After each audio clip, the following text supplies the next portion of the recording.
What if I were to suggest that you play a key role in the awakening world? And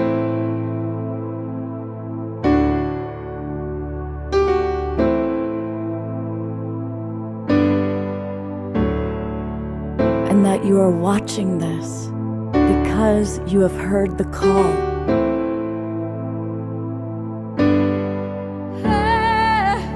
We can start right now by opening our hearts and minds.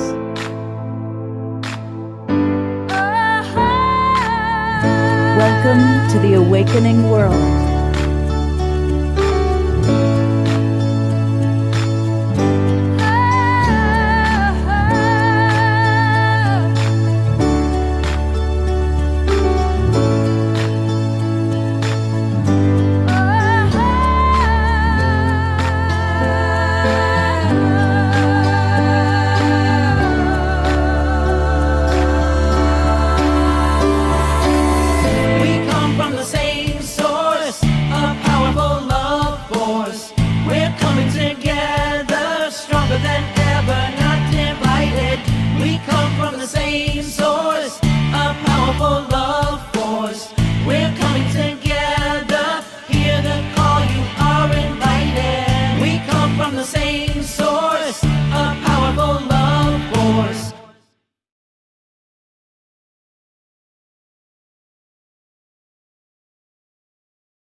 Hey, everybody, welcome. I am Love Coach Scott Thomas. It is Saturday night, and it is the Awakening World.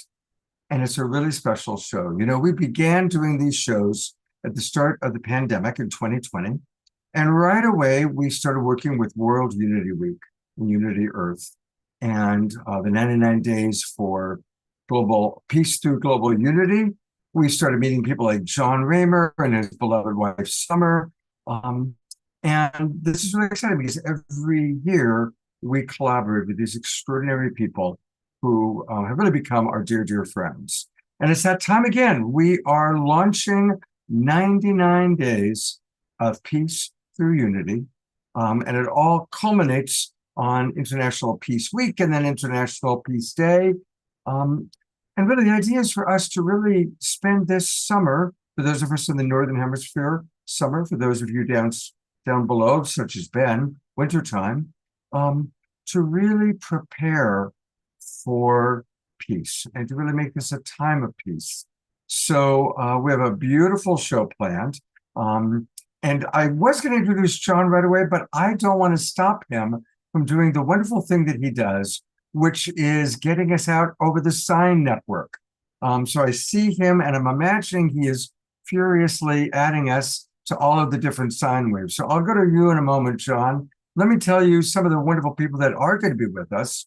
Of course, we always have my co-captain, the man who really makes it happen, the alpha and the omega of the awakening world, Omar Shar. And welcome, everybody. I'm so grateful to be here. And yes, it's World Unity Week, 99 Days of Peace. Well, I wouldn't say until unity, because peace is something we need to feel now in our hearts. And even though the title is 99 Days of Peace. And this all culminates with all of you, many of you being in Japan, including Omar Shar. I know. I feel so blessed to be a part of that delegation, that entourage. It is wonderful. And it brings to me the seriousness of the focus that we need. And it's us that fills the steps, fills our shoes, the moccasins to walk this peace out into the world. And so thank you. Absolutely. Well, we have two of the kind of wonderful, beloved elders, if you will. I'm an elder, so I can say that, who are really a big part of shepherding this all along. And we're going to hear from Adriana Alvarez. You've seen her on the show before. She, of course, was part of the amazing planet-transforming experience that took place in Palenque, Mexico. And so, Adriana, it's so wonderful to have you back with us. We're looking forward to learning more about what you're doing, both this week and above and beyond. So thank you for coming back and being with us on The Awakening World. And we're going to meet a new friend. This is Patricia Davis. And I actually heard her speak yesterday while I was listening to participating in Summer's Dance-a-thon. So Patricia, welcome to the Awakening World. I'm so excited for my audience to get to know you and the wonderful work that you are doing in the world. Welcome aboard. Thank you, and thank you for the invitation, and also thank you. Wonderful to see all of you. We're doing a beautiful, wonderful service in the world. I'm happy to be a part of it. So thank you so much. We are going to hear a little bit later on from Chief Phil Lane, Ben Bowler, Kurt Johnson, and so we're excited about that. So those are all people you know that are going to be joining us a little bit. And I think, are you done, John? Are you ready for me to introduce you? Sure. Ready to serve. My co-host. Now, normally I'm blessed to have a beautiful female co-host, and I am blessed to have, last week was Kristen Hoffman, and next week it's Tangela. But John, tonight it's the Brotherhood of the Magic Canoe. Well, also I live with Summer. Okay, so the beauty of Summer radiates still off of me. So you're a blessed man. And we're going to be hearing from Summer. Summer is in her third day of a 4-day dance-a-thon. She's going to be joining us in about 22 minutes. So we're going to hear from Summer. And after the show, everybody, we're going to hopefully migrate over to Summer's dance program and be with her as she dances away. She's done 24-hour dance-a-thons in the past. This year, she's doing 4 days in a row, 8 hours each day. And it's been really beautiful. Yeah. No, and the last one she did prior to this was for Palenque. So, I mean, that's the thing. There's such a beautiful, beloved community here.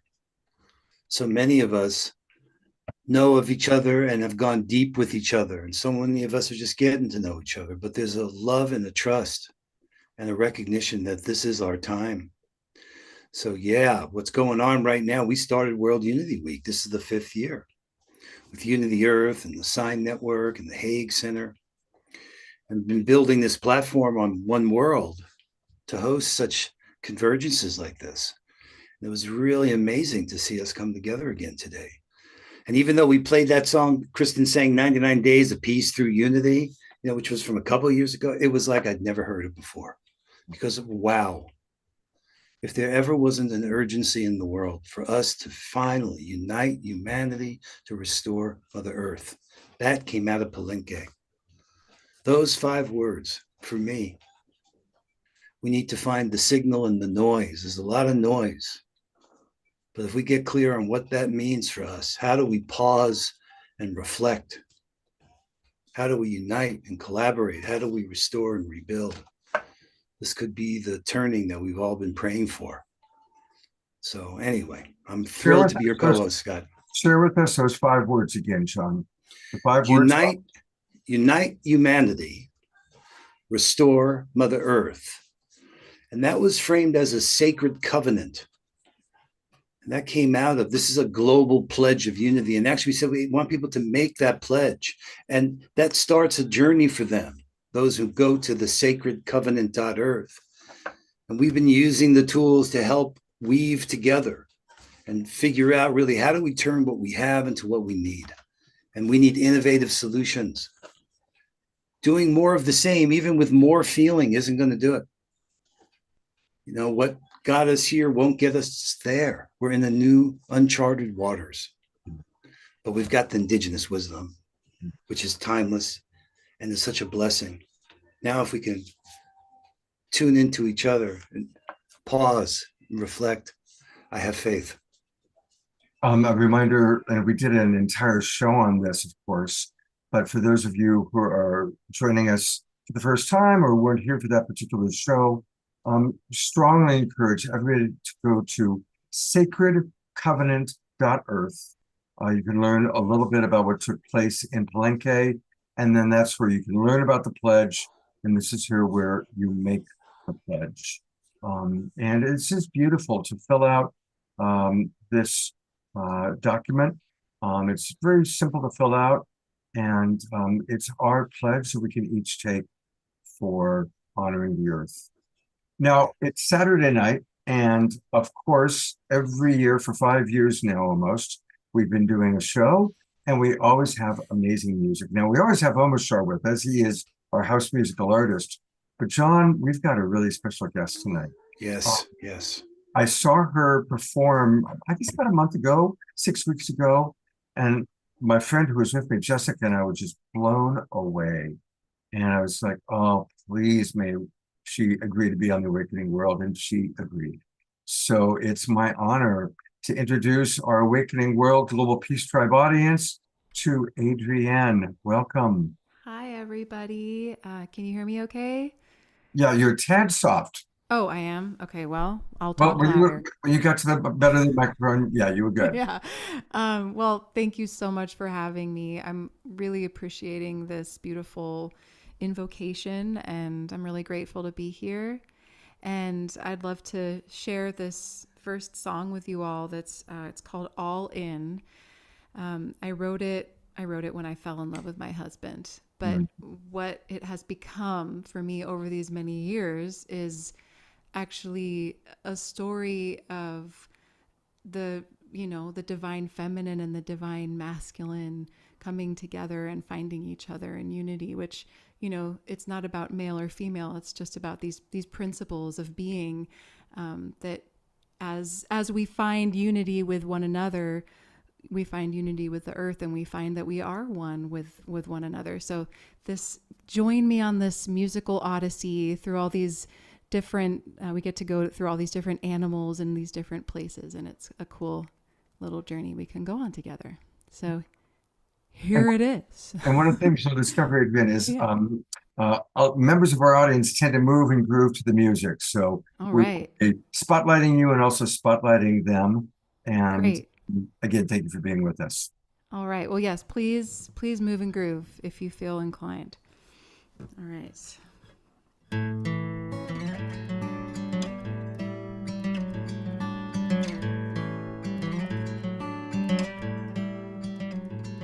I found my love in a sacred place,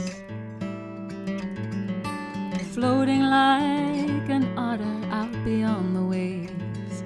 The sparkle in his eyes called out to mine, and I became an otter too, so we could play.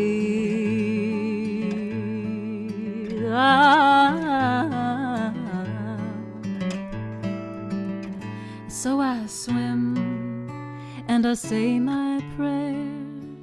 I would go with you anywhere. You're my blood, you're in my skin, and I wanna dive all the way. All in,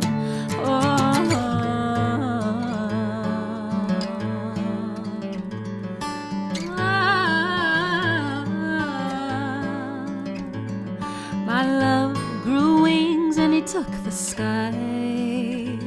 He stared down at me with his eagle eyes. He was circling above, and I sang, all you need is love. And tail feathers grew out of my spine.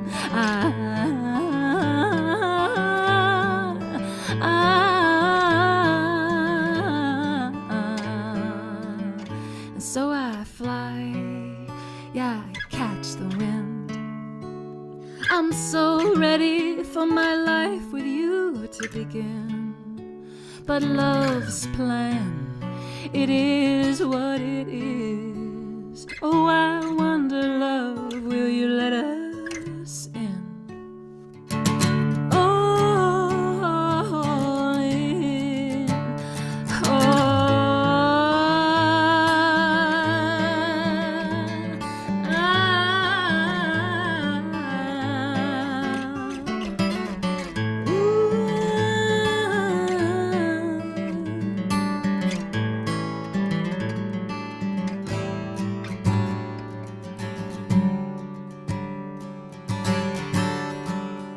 out here in the sky, I won't lose sight of you. I don't know much of anything, but I know that much is true. And the hunters below, they're fascinated by us. So we turn into wolves and we challenge their guns. Ah, ooh, ah, ah,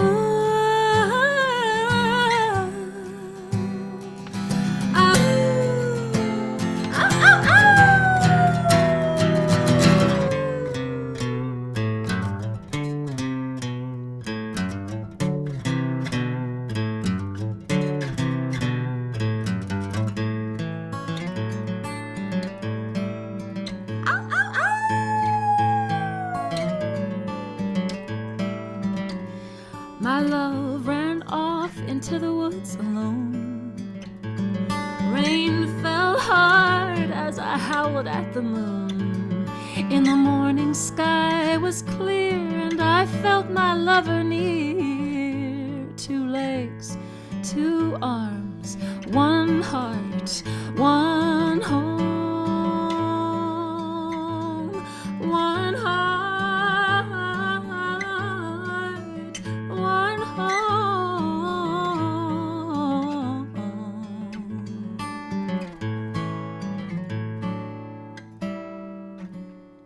Now he sings into my ear, my love, I'm not going anywhere.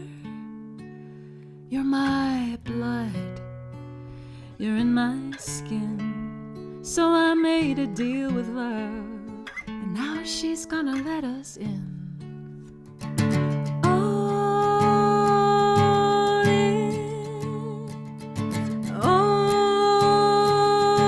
in, all in,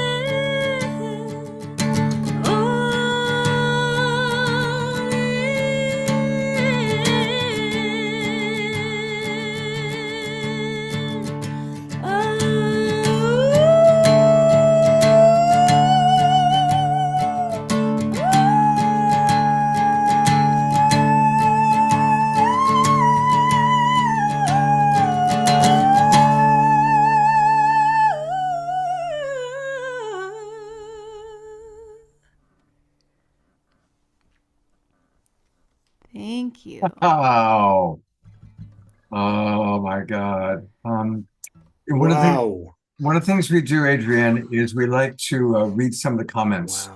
from our Aw. audience. So I'm going to bring Ben. Gosh. I'm going to bring John on to. Wow. He has to say. Then I'm going to read some comments from the audience. Where's John? There you are. Having a hard time typing. Amazing. It was so amazing just to be with Aw, you on that thank you. ride. Oh my God. Your husband is a very lucky guy. Thanks. I try to remind him every chance I can. Well, have him call me. I'm very lucky too. I love Wow, the that was polling. beautiful. I love the ow. Yeah. Oh, Hopefully, should- did anyone howl with me? I forgot to inspire you to howl. We can howl now, though. A little follow-up howl. You guys want to howl? Ow, ow, ow! Ow! There we go. and for the audience. Then we're going to bring Ben Bowler up. And speaking of Ben, Ben just wrote incredible, so beautiful. What a gifted artist and musician. George Noble writes, I can howl, and I did a little. Dr. Laura writes, that was a gorgeous romp through singing, poetry, and nature. Omashar writes, deep and profoundly beautiful. Thank you, Adrienne. What a journey. Dia Therese writes, I experienced Adrienne's writing and singing as my own soul so poignantly. Wow. Um, Wow. We hear, yes, Susan, beautifully stated, and so it goes. So, Adrienne, a wonderful you. start. I want to remind people back another song, but we can get all things Adrienne by going to her website. It's easy. It's her name. I'm going to spell it for those of you who are watching on Facebook. For those of you in our Zoom room, I've already put it into the link into the Zoom room. But it's her name, Adrienne Shamsad. I hope I'm pronouncing that correct. Yeah, Shamsad, but that works too. And it's spelled Adrienne, Adrienne with 2 N's, Shamsad, SHMSZAD.com. And we'll take a deeper look, but always put in your name and email address. I'm going to do that right now. Yay! Join I my can mailing list. know about all the things she's doing. And let me tell you, if you get a chance to see her perform live, she does such a wide variety of music, including some exquisite Persian music that just rocked my soul, Adrienne. Awesome. Well, thank you all. And if you're in the Bay Area, I do have a concert at the Freight and Salvage in Berkeley on August 18th, and I would love to see you all there. I'm pulling that up right now, even as we speak, because we do have a lot of our, I'd say about 25% of our audience tends to be Bay Area based, because I'm a Bay Area guy. Cool. There it is, August 18th at Freight and Salvage on Addison Street in Berkeley. August 18th, 7 p.m. I'm going to put that in my calendar. Hopefully it's not a Wednesday or a Saturday, so I can go. Sunday night. Perfect. Sunday nights are a perfect night for me. We will Great. spend about 1 hour, Adrienne, and enjoy the show between now and then. Thanks, everybody. In the beginning, there was Ben Bowler, and it was good. All of this began with Ben. And Ben, first of all, thank you for being with us. This is the start of a big week for you, all that you put together. And so, John, add your commentary as his dear friend, and then let's hear from Ben a little bit about the history and what's taking place this week. Do you want me to start? I could, someone wrote back, Ben, about to just appreciate the love and care we have for each other. And I really do value that. It's such a gift to serve you and your dream. It's been a way to fulfill so many dreams in the process. And to see Unity Earth thriving, and you continually dedicate and looking, and you're always so gracious and humble and supportive. Your families is just like royalty. Love you, brother. Thank you. Wow, John, wonderful. Thank you, Scott. Thank you, John and Adrienne. That was amazing. I wish I lived in the Bay Area so I could come and go to the show on August the 18th. That was awesome. Which thank God for the musicians, the musicians which take us to another place, which transcend time and space and bring us into that heart. So gifted, Adrienne. And thank you, Scott, for bringing Adrienne on today. And it's wonderful to be here in the Global Peace Tribe with the Glow. I sit going through the gallery. I recognize so many faces. Some we had the just joy of being together in LA last year around the LA Convergence. And, the river flows. Time moves on. Not everybody who was there for that gathering is still with us on the planet. And so it's left really up to us. What are we going to do with the time that we've got? I am profoundly moved and excited by this day one, this beginning of World Unity Week. John, I love you, brother. It's amazing what we're able to do together when we come together in a spirit of service and equality to co-create. And sometimes there's variety of perspectives, and that's going to happen whenever we come together in this beautiful co-creative process. But what's the most important thing, and we said this together at the beginning, is that we hang in there together. And I'm just so proud, Becky, Irina, the whole teams, the organizations, everybody coming together, One World, the sponsors, the partners. It's amazing now that we're in the 5th World Unity Week, but there's something happening about this year which is different.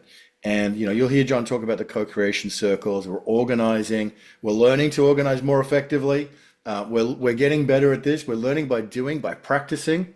But really, we're on a collective pilgrimage up to a very, very special moment when the world comes together for the International Day of Peace in 99 days from today, or 98 days from today, on the 99th day. And why is it so special?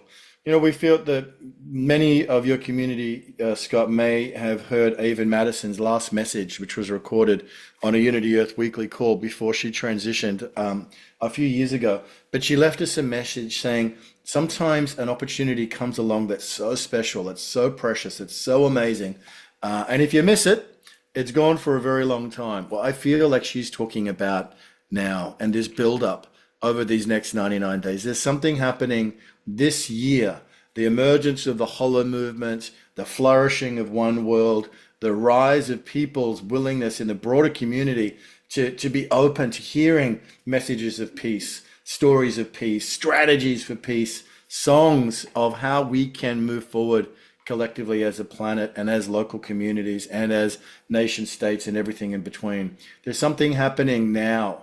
And there's something happening which begins today on this day one of this walk together up to the holy mountain, which is the International Day of Peace. Now, some of us are going to be coming from the holy mountain of Mount Fuji. Others will be in the holy mountain of Jerusalem. Others will be in the holy mountain of San Francisco, where, by the way, there's going to be the 40th anniversary of the first historic celebration of the International Day of Peace, which was in the Town Plaza in San Francisco in 1984. So we're layer upon layer upon layer, building upon building. It's the 20th anniversary of the first 11 days of global unity, Rick Ulfik and We the World. It's a 12-year cycle that so many of us started in 2012. You know, when the Compassion Games got going with John Raymer, and Unity Earth had its first event even before Unity Earth was born, but the U-Day Festival in Chiang Mai. Unify did their first synchronized global meditation on that day, that 21st, 22nd of December 2012. Where were you on that day? It's great to hear people's stories. It's amazing what was happening around the planet around those 2-3 days, around 21, 22 December 2012. This is the culmination of a 12-year cycle that brings us to the equinox, September 2024. There is something happening, and it's coming together in this extraordinary super convergence, which in a sense, in a real way, we didn't plan this. It's just happening. It just is. But there's an opportunity. And I note, Scott, that it's a Saturday. So there will be an awakening world. You know, there's going to be the Poetry Slam for Peace. There's going to be the One Home Journey launch. There's going to be the Pathways to Peace. And we're going to be in Hiroshima, of all places, with beloved friends like Kristen Hoffman and Pato Banton, and we're hoping Gary Melkin's going to get there. Incredible, transformational, world-class musicians with Indigenous leaders, Mindahi and many others that are coming together at this very, very sacred time. So, starts today. What can we do? We can get into the co-creative circles. We can get into One World. We can get into the Hollow movement. There's a lot of things we can do to come together and take action. And what can we achieve all together? What difference can we make over these next 99 days? There's no limit. So thank you, Scott, for having us and hosting us. This is now our 5th year of this remarkable collaboration. We're so, proud of our partnership. We love you. We love the Awakening World, the Global Peace Tribe, and everything that you've built and have continued to sow seeds of joy and healing and love, which is, your superpower.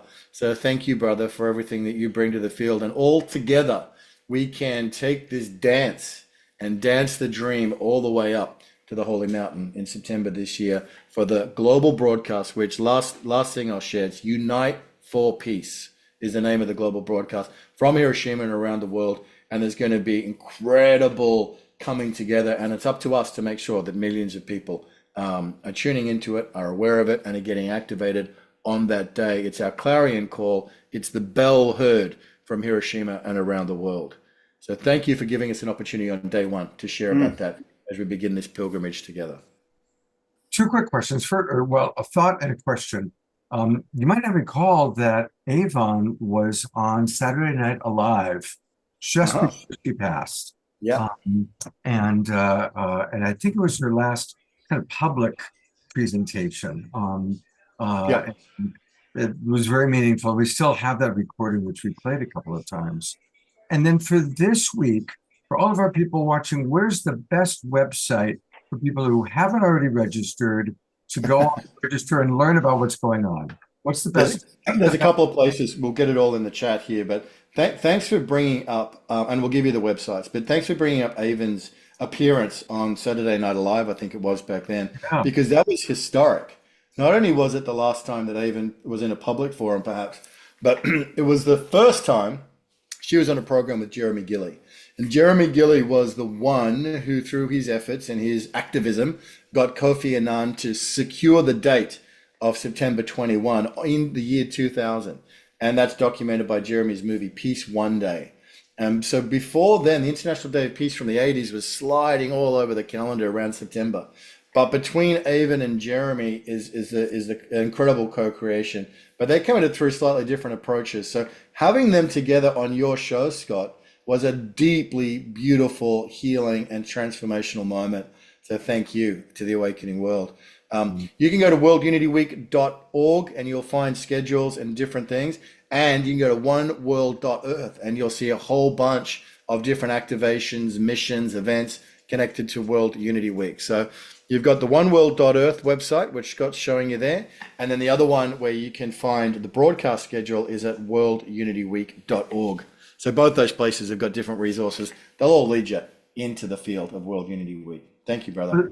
By the way, Ben, people are writing in where they were.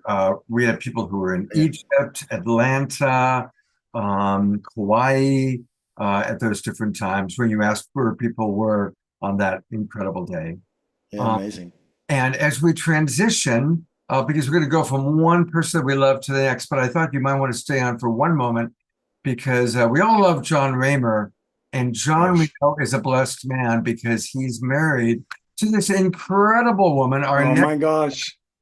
The beautiful and magical and amazing Summer Joy Raymer is who we're transitioning to if she can hear us. Summer. Okay, she's dancing. She's dancing. Hold on. She's outside my door here. Hang on 1 second. Ben, can you believe this extraordinary woman dancing 8 hours a day for 4 straight days? Oh my gosh, Summer Joy. And the way that it impacts the field, the dancing, the dream. Dancing the dream is a theme that emerged in co-creativeness with Summer Joy and her dance. And it is just such a beautiful thing that even before World Unity Week started, there was the dance. Before the beginning, there was the dance of Summer Joy, magical unicorn being.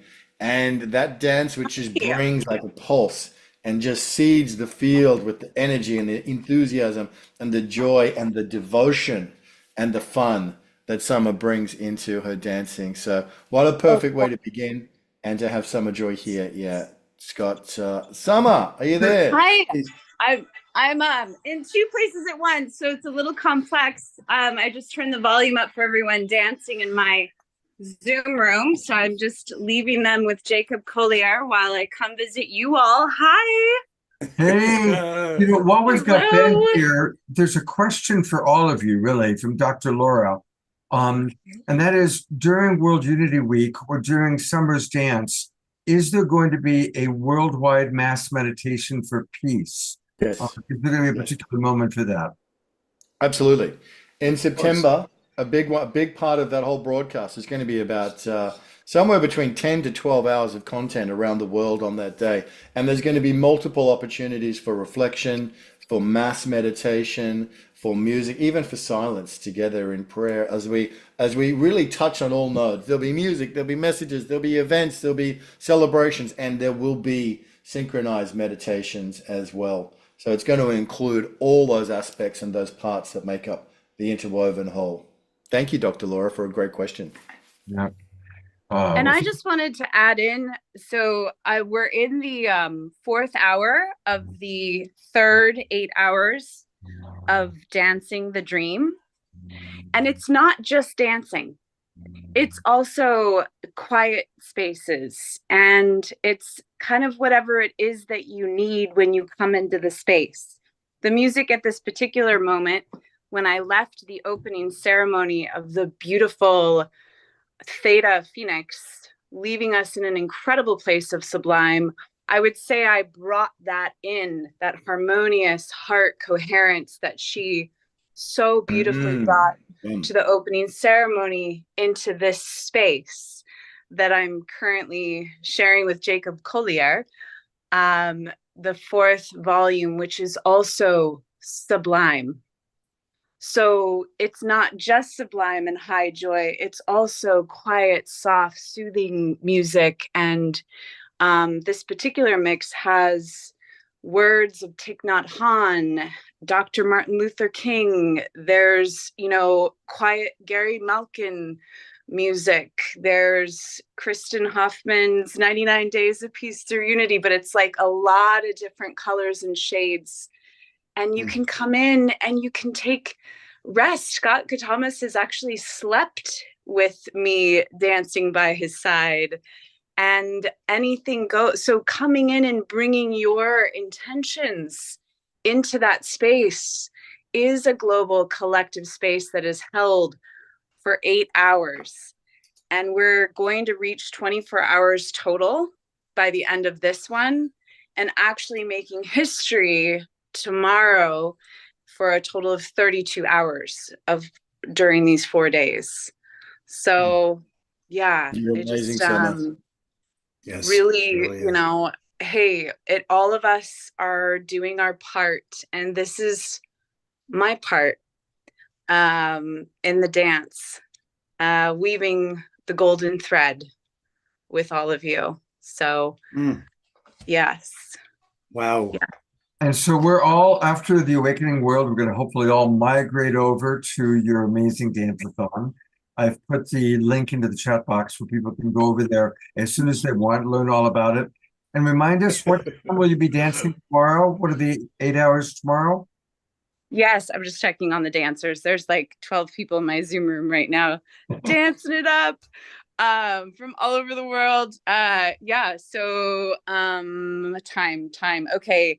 Yeah, so it ends tonight at 12:11 Pacific a.m. And tomorrow we start at 11:11 p.m. tomorrow. But all this stuff is in One World and Facebook too. Like, I don't want to get complicated with times and stuff. It's all there. Okay. But and that completes at 7:11 a.m. on the 17th. So anyways, it's an evening time following the sun. It will be another Scott sleeping. John, I hope you don't mind. I'm going to be sleeping with your wife. No, in fact, it is such a joy to not only to be able to give testament, because I live with this incredible human being, but to share her gifts with the world, guys. Yeah. The way I see us going forward, it was Jonathan Granoff asked me, he said, what's the most important instrument in the orchestra? I didn't know. It's the tuning fork. Getting in tune with each other, music and dance, like Summer was saying, through all the colors, all the quiet we need, everything we need to come into that kind of frequency with each other. That's really at the level we're meeting. And that's there's finding it. Yeah, I mean, it would be so great too to hear less from me, but from others that have come. Like Adriana, she danced her heart out. Whoa, yesterday. She was amazing to dance with. And Patricia came and danced yesterday. Jerry, oh my gosh, Jerry, I love dancing with you. So it is not just about me, okay? This is about all of us. It's about all of us coming together. That's what all of what World Unity Week is about.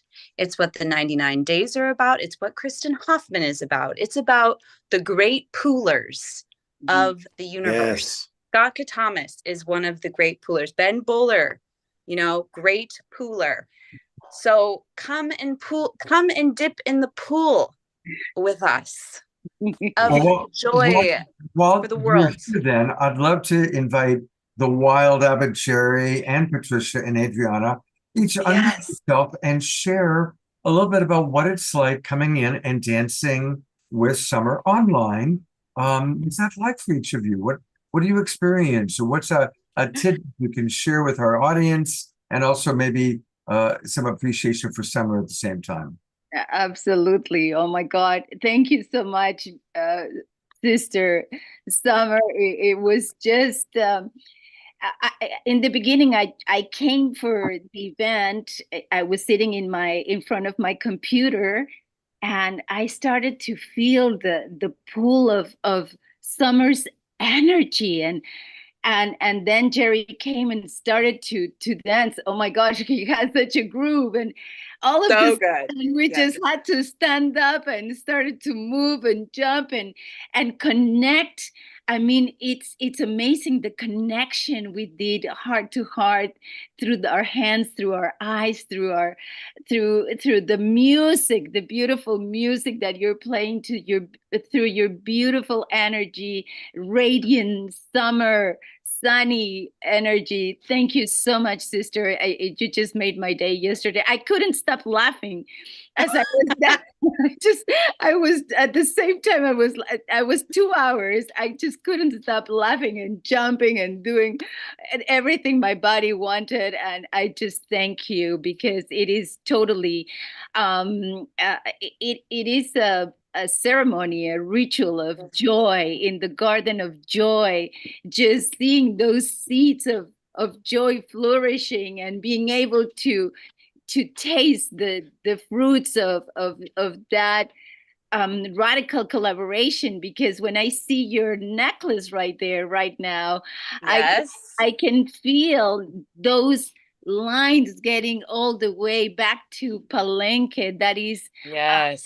a piece of art that was designed by a local artisan in Palenque. And when I saw it, I knew it had to be in the neck of a beloved sister. And all of a sudden, I knew it was you, and you wear it in such a beautiful way that all my ancestors are dancing, and the Red Queen, that this necklace was designed honoring the Red Queen of Palenque, the Pacal's mother, and that is what it represents. So one day it will be awesome if we can talk a little bit more about that story, that really part of our Mayan people. So thank you so much for doing this to really support us. You were dancing 24 hours for Palenque event. So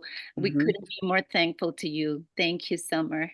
Oh, wow. Yeah, no, it's really good to hear a little bit more about this necklace, and the way we were dancing with the hummingbird yesterday. So I feel like you're speaking to a lot of the spirit of what we were really intending as we were dancing yesterday. And today is the West, honoring water, following the sun as it sets with the Quetzal, which, yeah. So there are actually Sylvia that's here. She has a background with the Quetzal, and knowing that this necklace comes from the Quetzal lands, and the prophecy is dancing through all of us,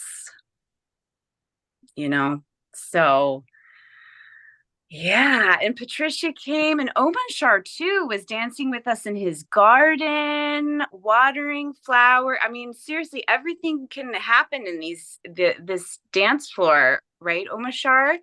And Sylvia, there she's got the Quetzal right there. Indeed. There she is, honoring the sacred bird.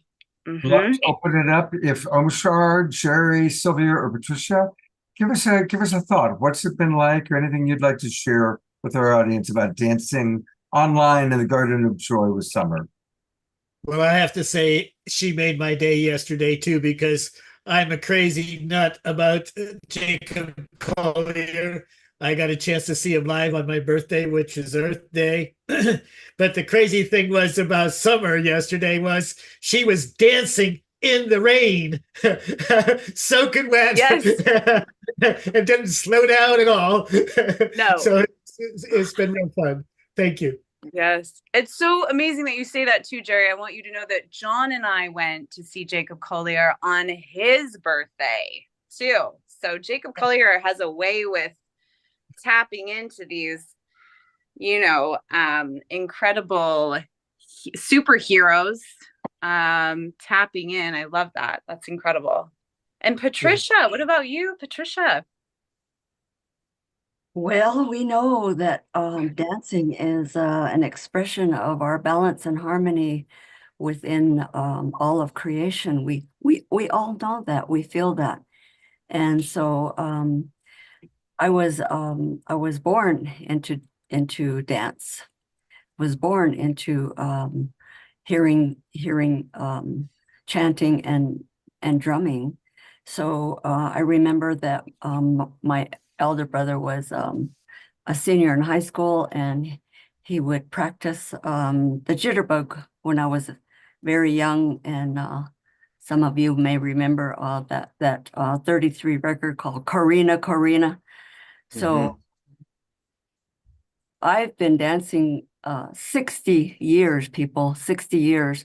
So that's my element. And to be invited, or actually to join into a Zoom event, I do this all the time at home. I play music and dance all the time at home. It's a different thing to watch other people on the screen, but I think it was Nietzsche that said that it is an anti-gravity. So it's an expression of joy and happiness.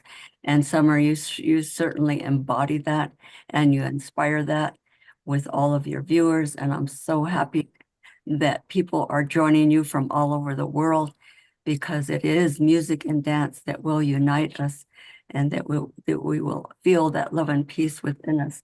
And we will want to think it and speak it.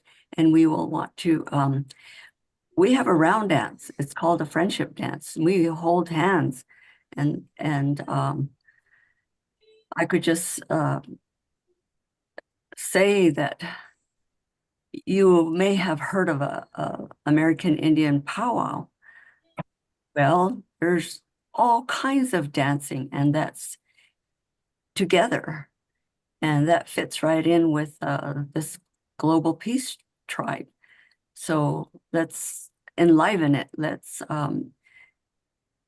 institute it, meaning bring it into community, bring it into society, bring it into all of our places where we want young people to see us and learn that the creativity of people who are writing their own songs and singing their songs and sharing their own songs. I'm so honored to know many, many songwriters and artists and dancers. And even at 77, I'm going to include myself in this place where there's so many people who are interested in dancing and singing. Well, why not? You know, I don't go to places to sit around and watch other people dance. I've done folk dancing. I even in Boston, I even learned belly dancing, Western dancing, all kinds of dancing. So thank you, Summer Joy Chambers, and thank you for leading us in all this. And we're going to hear from Patricia a little bit later on tonight. She's one of our special featured guests. We've got to move forward, so I want to give just a quick minute to Sylvia and Omashar to share anything they'd like to share about her dancing, and then we are going to actually go to Adriana to hear from her. But Sylvia, what would you like to share?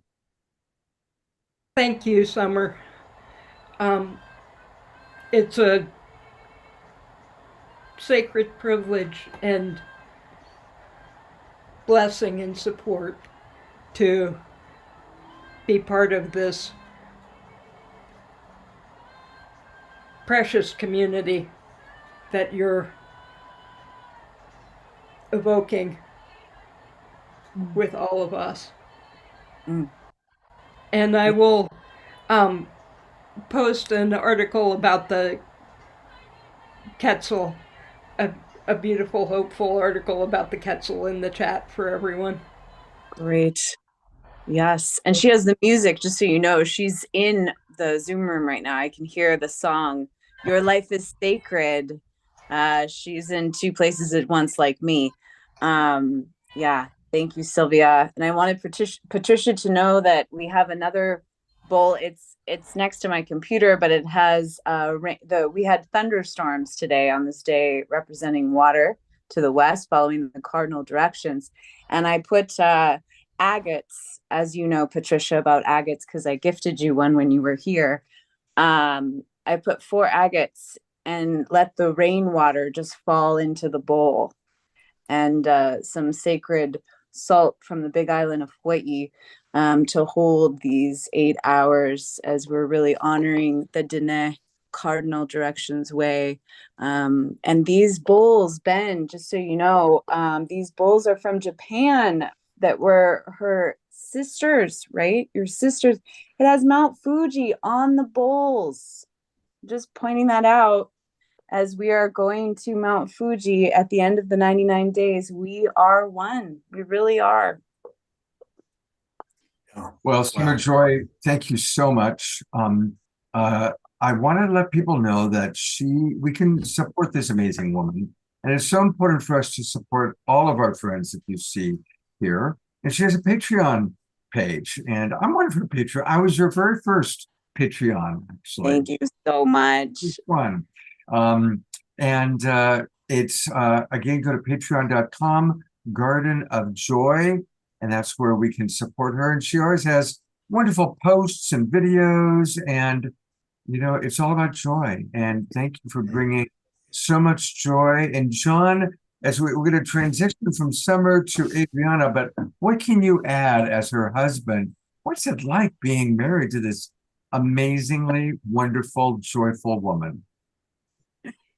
The truth is, I feel I've been so blessed. It's really humbling, and I say this to our family here, whoever's connected. She really is this way. We are living the loving way. It is a healthy, helping team. We've had the coaching and the guidance and the love and support, and we get so much joy and pleasure from serving our community together. And I get so much joy from watching her shine. I love that. I feel she is the real deal, guys. She's the real deal. I'm telling you. Yeah. Thank you. Well, it takes a magical being to know a magical being. So, John. Yeah. Oh my God. Yeah. And, one of the biggest dreams I really am holding in that Patreon in the Garden of Joy is publishing my first book during the 99 days. Is a crazy, wild. I'm also kind of afraid, as I feel Omashara has shared about like his journey with his, music making and everything. It takes a lot to like actually make something happen. And that is part of what patrons are supporting, is the journey to really become an author, and a lot of the creative process that is unfolding, which will eventually be 2 books. But that is a big dream. The Unicorn's Gift, planting seeds of joy for the future. Thanks to my husband and AI. Actually, what did Patricia hack? What is the new? It's Authentic Intelligence. Intelligence, yes. Thanks to the partnership with Authentic Intelligence and my beloved husband, that title unfolded, which was like a clear truth bomb when we explored titles of this book. So yeah, we're in a new world, guys. The future is not like it was in the past. And again, you can learn all about the Garden of Joy events that are happening by going to the page on oneworld.earth, and then just click where it says Garden of Joy. And that's where you can learn all about it. I am definitely going. I've been there the last 2 days, and I'll be there again tonight and tomorrow. So thank you, Summer Joy. We love you so much. Thanks, Scott, for all of your support and being a Cosmic Portal activator, patron. My husband's a unicorn. There's some really, really fun roles there. Yes. And they're really welcome future patrons. I welcome you. Thank you so much for your time, and I'm thrilled to join you all on the dance floor dancing. We will see you in about 90 minutes. And bye, Chief Phil. I see you too. I love dancing with you and supporting the work of the Indigenous people. That is a huge part of the Garden of Joy, is to financially abundantly flood money to the work that is going on in Palenque and with Four Worlds. That's a big part, actually, is my legacy is just to flood it towards the Indigenous leaders. So that's that's a perfect segue, Summer Joy, because actually our agenda has Adriana and then Brother Phil. And so I'm just going to bring you on together, since we're both in Palenque together. And John, do you want to do a little introduction here? Yeah, well, I just want to make sure the family knows what family they're looking at here, okay? So when I got married to Summer, Brother Phil was right there. He put Crazy Horse's pipe in my hands. I mean, we are really close. Look at that necklace that Summer's wearing. That came from Adriana. To see that and to say that belongs on Summer. Yeah, in Brother Phil's living room is where I received it. I know. I mean, we are living the dream. Crying. We are living the loving way. Totally bawling. Yeah. Yeah, I know. I mean, very, really. very proud. Is this all just some accident or what? Right? Phil has a historical figure. No one has done more for the human family than Brother Phil. I tell you that without question, without hesitation. And I know, Adriana, you know that. And with the love with Patricia and Phil and all of us here working together in unprecedented ways, we can see now, unite humanity, restore Mother Earth.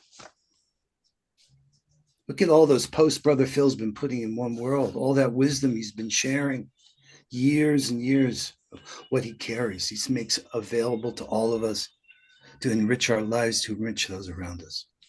I love you both so. Summer and I love you both. Now, I think Scott wanted maybe, I don't know if who's supposed to speak first or what, Scott, but however you want to do it. The agenda said Adriana followed by Phil. But you two also can speak together, really, if you wish. Really telling us about Palenque and then where we are now. Where were we going? Where we go. So I would say, please, I want to inhale the incredible beauty of my beloved sister Adriana. To just give her the whole picture here and let her share from the Quetzal her message. And then with all that inspiration, I'll come back the best I can to put a exclamation mark behind what she has to say. How does that sound? Wonderful, brother. Thank you. Thank you, Phil. Thank you, thank you, thank you. And absolutely, we do share a common story here. I had the honor and privilege to meet Brother Phil in 2019. And he was not coming alone. He was coming with John Raymer. And we were gathered in our home and here in Canada, and they were planning on launching this new platform to be co-creative, to bring peace and unity and compassion games.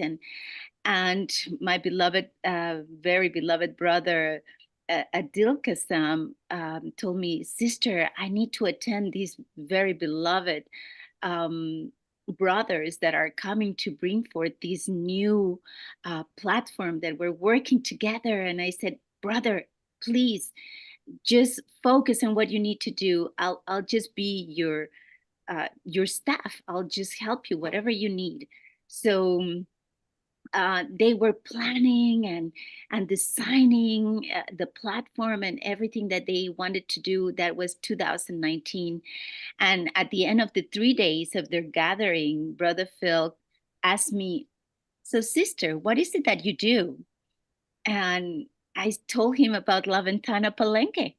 And right in that moment, Brother Phil called to everybody and said, please, brothers, let's sign a sacred covenant with our sister Adriana, and we will make the first call in Palenque 2019 to call our indigenous brothers and sisters from all Abya Yala to meet in Palenque. And we signed that covenant right there with music, with love, with sacred sage, with sacred hearts and fire. And here we are. This is how far a sacred covenant can take us all in love, in unity, and trust. And to me, that marked the time when we did that first call in Palenque. Brother Phil couldn't come that time, but Brother Mindaji Bastida was representing Brother Phil. And as we all know, 2020, we were in the midst of the pandemic, and we started to be online. And so many of our relatives that have come to Palenque, we have met through these Zoom meetings, through World Unity Week, through Peace Day, through Compassion Games, through Sign Network. And this really reconfirms that there is a purpose. This is not an accident that we are all here. And through that radical collaboration, it seems that every theme that we undertake, it evolves in the next theme, in the next practice, and in the next ancestral gathering. And this is how we have come to gather this last March in Palenque, Chiapas, where we were leading the global peace movement led by indigenous voices and allies. And through these last 4 years, we had few relatives coming, and then it started to grow and grow and grow until this gathering we had 250 plus elders, grandmothers from Alaska, from Canada, the States, Mexico, a beautiful council of CONADEPOA, beautiful alliances that we have made through the fire. We had our relatives from Guatemala, from Ecuador, all the Amazon.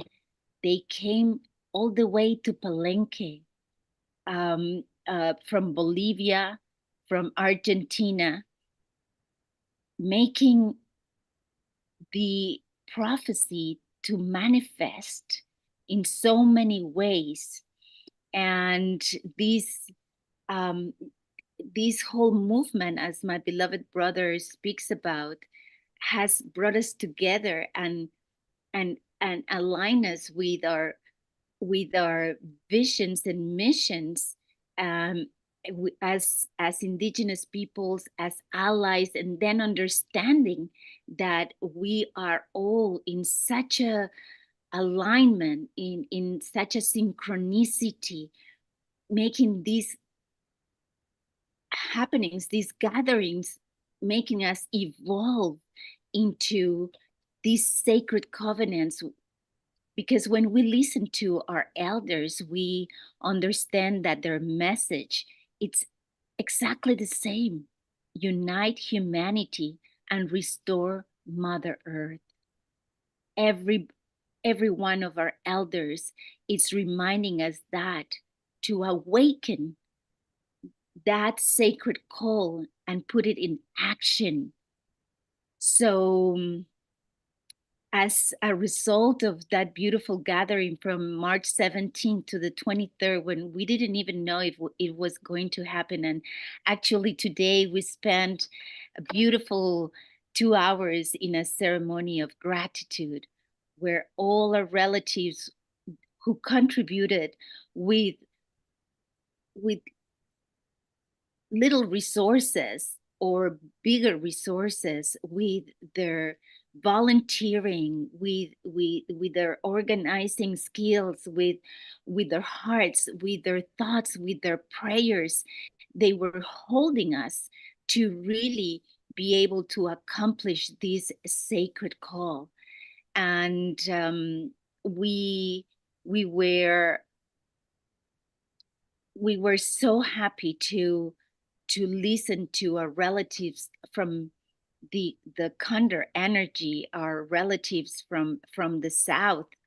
And it gave us the opportunity to do a harvest of 10 initiatives that my beloved brother Phil, with his always and he never tires, he never gives up, he never ceases to remind us that we are all as one. And he always and never forgets us, and with so much patience and with so much love, always will open his heart to the voices of the seventh generation, of the children, of the elders. No matter the difference or the diversity, he will embrace and will work tirelessly to bring forth a map to keep on moving forward, so that we can understand what is our mission, what is our goal together, how are we going to put our prayers into action, how we are going to start those initiatives like the Maya bioregion from La Ventana Palenque, which is going to be holding that space as a hub to hold that process of being the beginning of manifesting the restoration of our Mother Earth and the unity of our human family. So with that, I will feel so proud and so happy to give the word to my beloved brother to share with us the initiatives, how you have aligned the visions of our allies, of our relatives from all along the Abya Yala, all through those 52 years where you started to have this vision through the prophecies and through your travels through the Americas, and now we are here. Mhm. How you never gave up, and how you never ever have forgotten to leave us behind. And here we are. Thank you, brother. Thank you so much, sister. I think before I share a few words, I want to really do a reframe. And this reframe began when I began to really contemplate in the last 500 years or so. And, you know, our beloved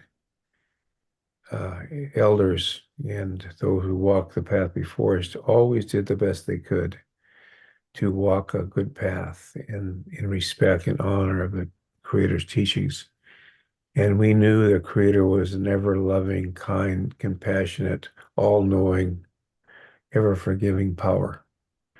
And so what I think that was so important to me was to reframe this last 500 years to begin with, to understand this was not a punishment, it was a preparation, a spiritual preparation for the indigenous peoples of the Americas and beyond to rise up, and through the wisdom, through this preparation that's been gained, as well as the many incredible medicines that are here in the Americas, would become so enlightened they would illumine the world. That means both in an intellectual way, how we think, It's how we feel because they have to come together. So, I come to say this in a way, and I love this picture. This is a picture I created. I was praying about how do we really reflect the reality that closer than our closest vein, all these elders, all these beloved ones of the spiritual worlds are that close to us, closer than our closest vein, always there guiding us. Patricia knows and feels that. They're always guiding us. Now what that means, in its depths, I'm not really sure, but it's so important to know that. And I think that what I would say in listening to all the incredibly beautiful sharing that's been woven together here, that we are an emerging movement, truly.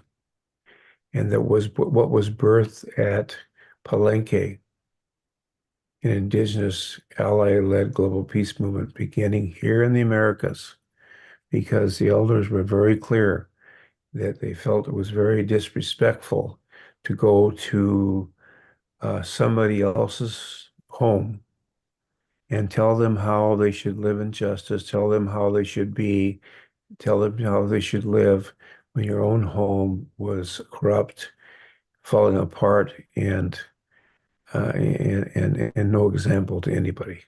So that's why they said, we have to begin here, right here. Then let us share what we have to show us a true living model of what it is to live in peace, in harmony. So I just wanted to share that much and say that it's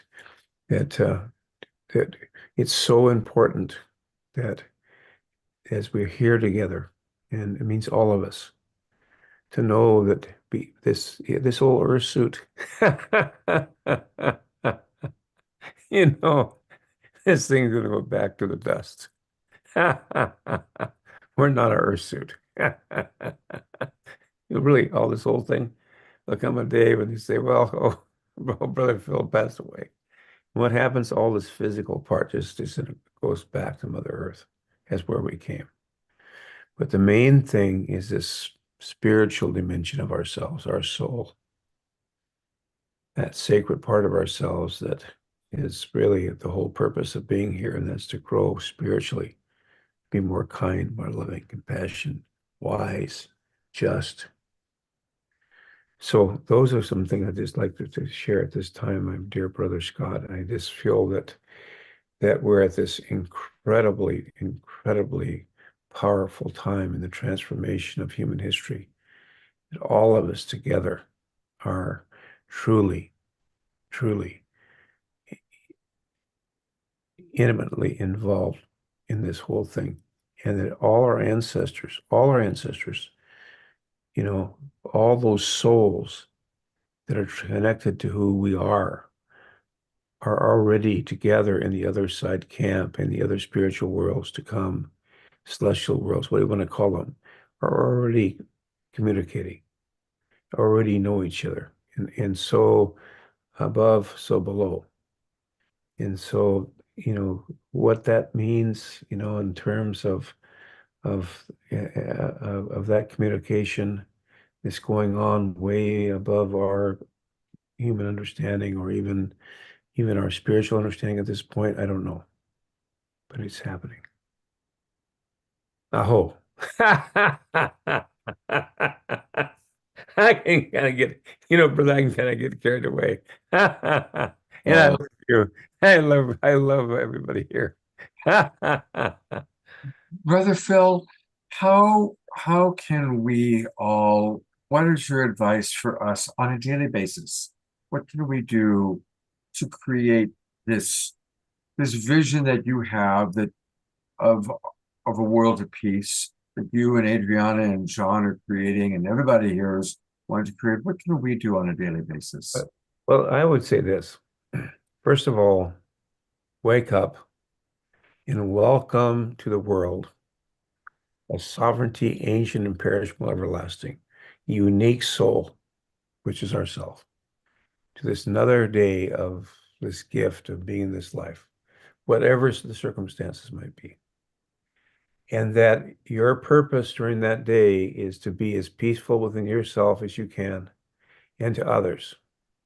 Meaning that as you happen to go to a grocery store or walking and you see somebody you don't know, you give a smile and welcome them. And it might be a challenge, but you have to go deep in your heart and say, smile at them, good morning, good afternoon. You know, as you walk through the mall, thank you. Oh, hello, my friend. This being able to create right now, not waiting around. Creating heaven on earth is doing it our own self. You know, just coming to somebody and saying, good morning. It's a beautiful morning. You know, hello, my friend. Hello, my friend. Hello, because we are one human family. I mean, some people might say, if I just come and say, hello, brother, how you doing? They think I'm nuts. I might say, hello, my friend. And that might be doing better.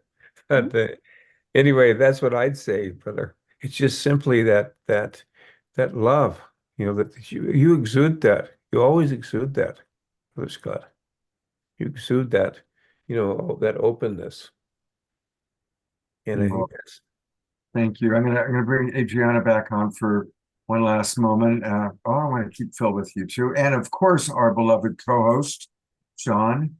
And John, what would you like to share about Adriana and Phil, and then also how we can get more of them on World Unity Week? When are they going to be on? Well, we've got these 7 co-creation circles.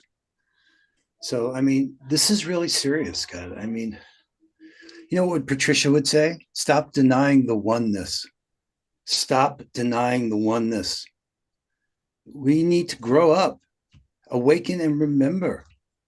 And what you see demonstrative in the love that's happening here, and the dedication of Phil's work and Adriana's work, are an expression of what we can draw from and learn from, and honor and respect. We need to do more than we've ever done. This is really different. And thank God we have everything we need. But it's like a different sensibility. We were getting at it before with dance. It's a different kind of frequency. It goes beyond the platitudes and the nice words and even the prayers to actually change what we're doing with each other. And knowing enough about each other so we can turn what we have into what we need. That's why I'm asking everyone to play this new compassion game. You know, Phil is the chairman of the compassion games. And the game that we've inventing is called co-creating co-creation circles. Let's discover in these 99 days what we really mean. And Patricia's indigenous ceremonial change process is woven into the circles. She's saying this is the how-to. We've got everything we need. We need to embody it and actually do it. And that's what I'm so excited about. I'm so glad you put Patricia on the screen, because she's saying, hey, the kind of change we need is a ceremony. The indigenous way can take us to that natural order and that natural flow. But it does include stuff that we're not used to, like emptying, like examining unexamined assumptions, going through some tough thinking about how we've been thinking about things to get to the co-creative solutions. We're so blessed to have these wise people here with us. Patricia, we're going to kind of transition to you. But is there anything, as we have the 4 of you, all 4 of you, are such a part of these co-creation circles. So I'd love to hear just a little bit from each of you about the co-creation circle that you are shepherding or stewarding, and then we'll transition into Patricia. Thank you, brother. Yeah, so this is World Unity Week, And this has made incredible change and movement all around the world.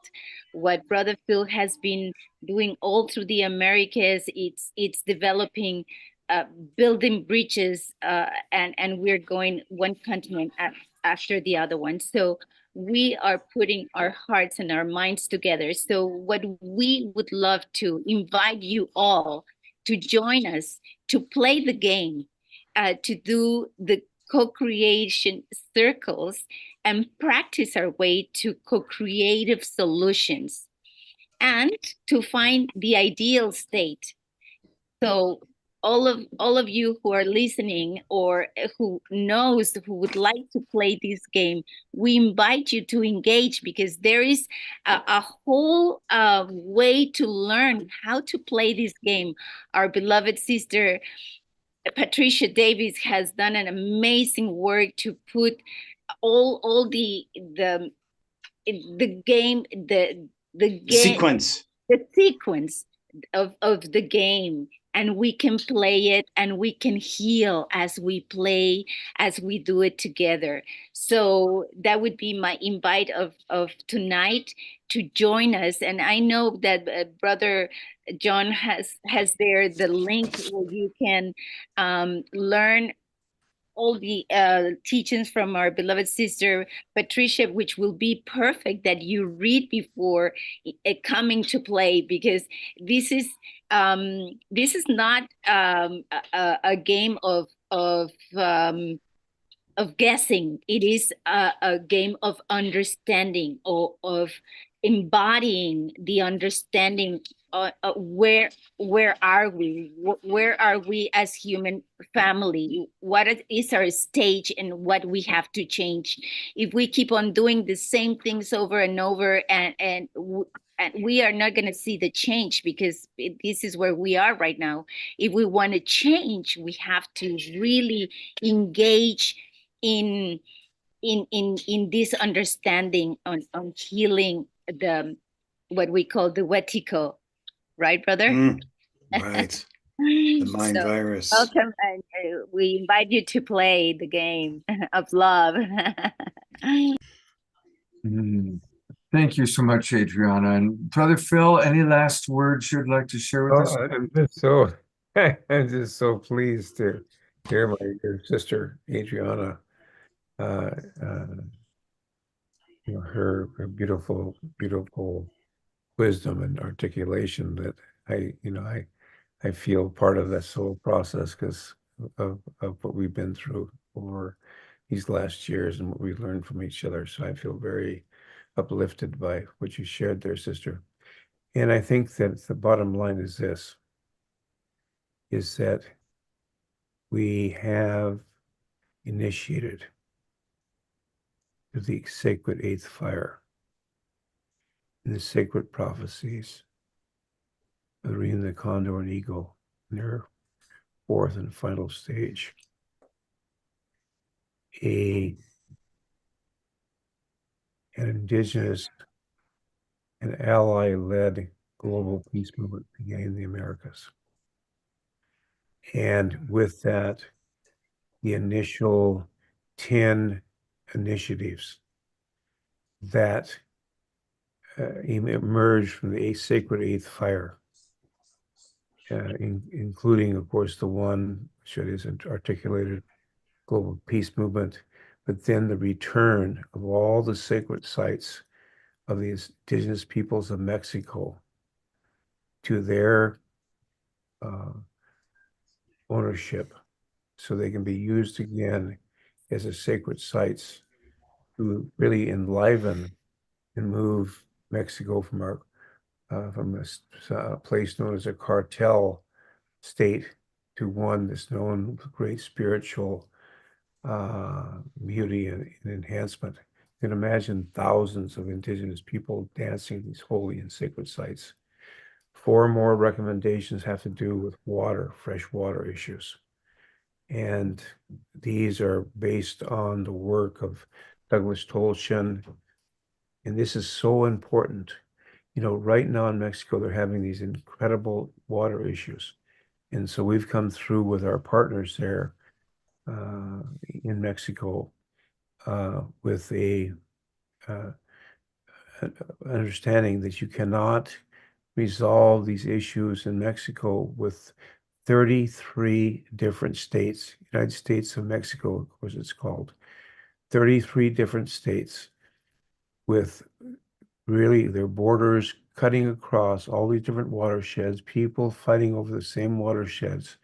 We have to get down and look at the original bioregional marine sanctuaries. So that's, for those recommendations, and of course, developments in the Amazon, other places.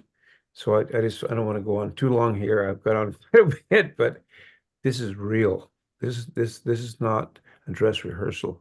This is the real deal. It's not a dress rehearsal. What Sister Patricia has prepared for us through all she's gone through is not a dress rehearsal. This is the real deal. It's born out of a lot of what Brother John has gone through, and all of us have gone through, not just any one more than the other. We have been all brought together for this time. So I just want to say that much and say, Scott, thank you so much. You've always been such a beloved soul, and in all that we've been able to unfold here. And we have so much. We haven't had breakfast yet. We're just getting started. We're just getting going now. Just getting started, my friend. I love you so much. Thank you for all that you do, your inspiration, both you and Adriana. God bless you both. Thank you and we will see you throughout this week on all the amazing activities happening. We'll see you. Yeah. All right. John, is there anything else you'd like to say in introducing Patricia to our audience? Yeah. So those of you who've been what used to be the Love Currency Embassy that we were doing for some time together have had the opportunity to hear the clarity and insight that Patricia's provided for us.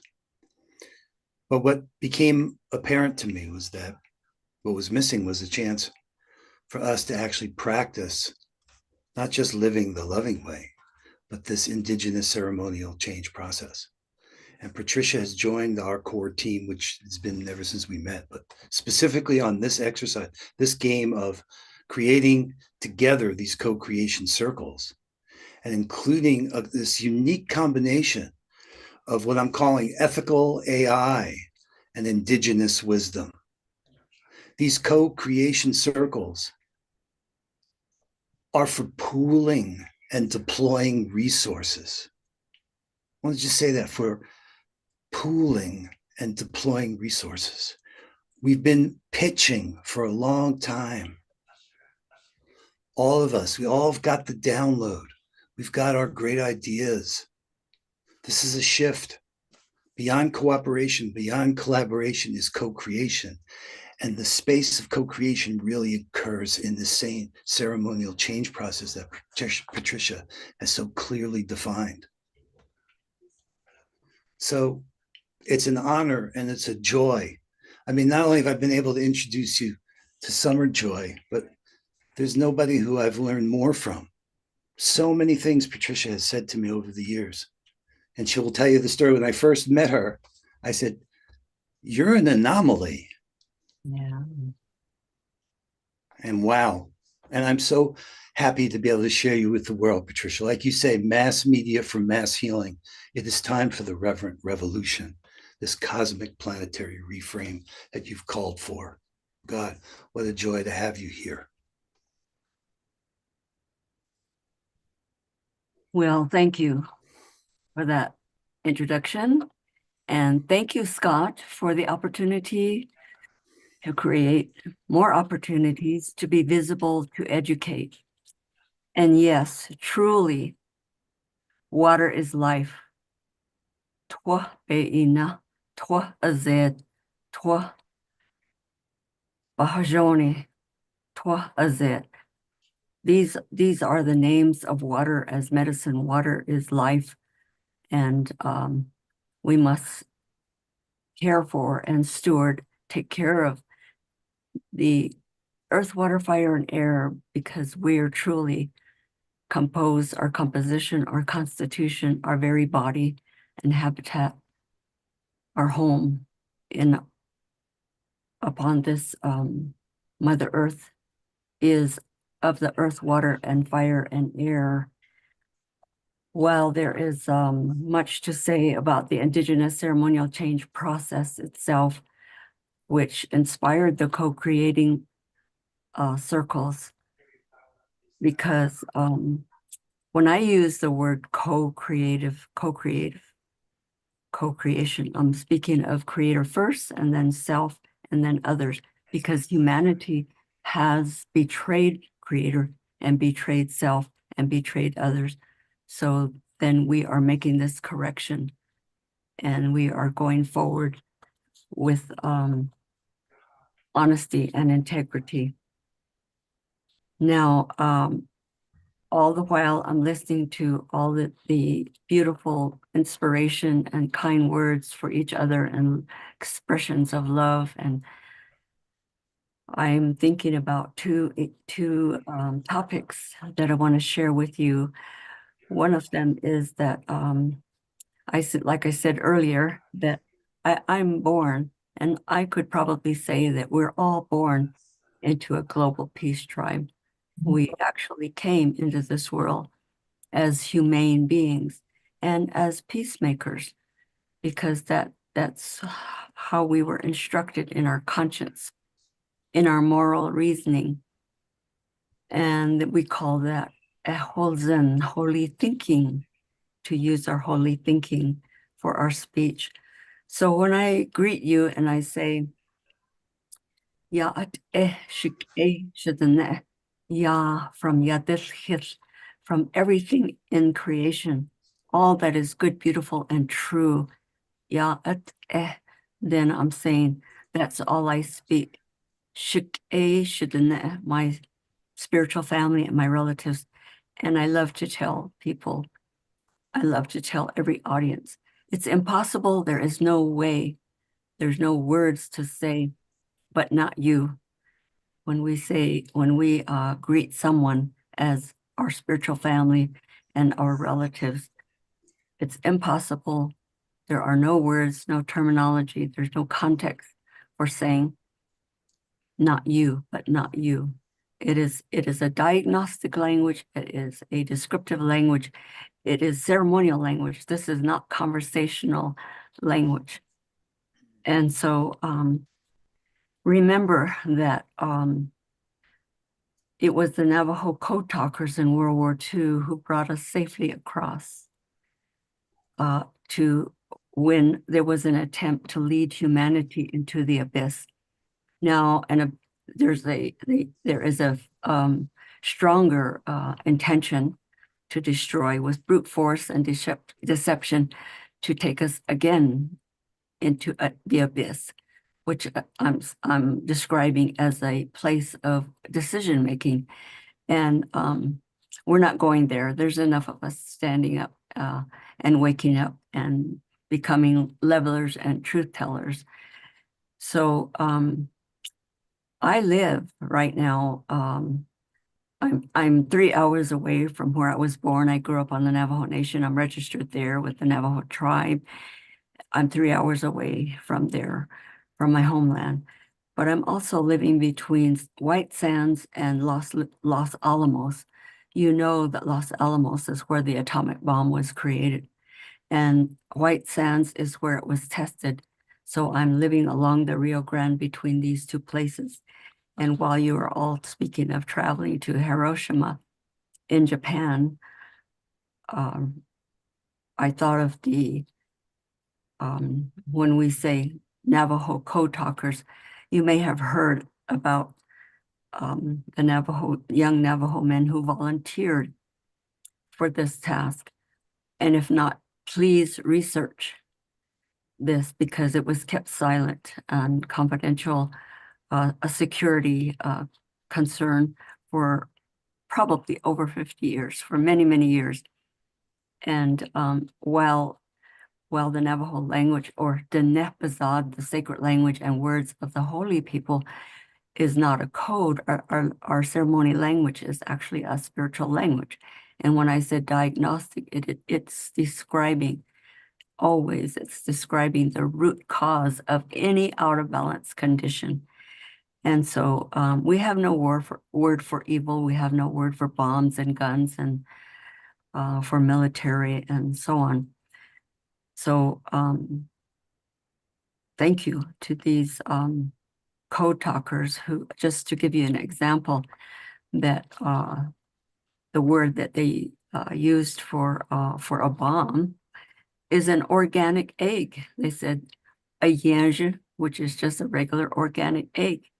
And the word for a submarine was so, which is a big fish, just to give you an idea about how successful they were to bring humanity safely across this place of where on the physical plane, there was a conflict of interest between what is destructive and death producing and what is constructive and life affirming.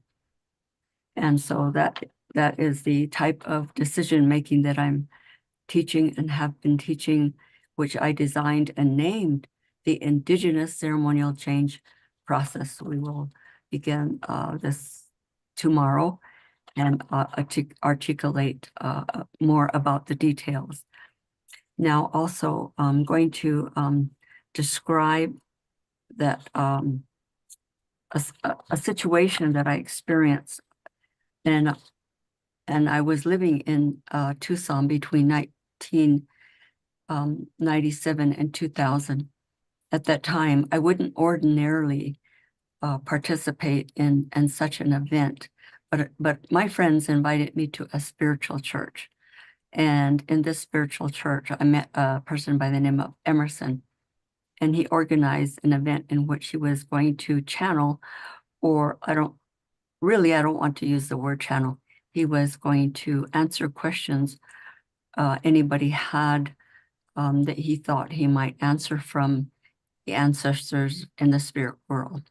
It's not my domain to talk to people traveling who have traveled exit and into the spirit world.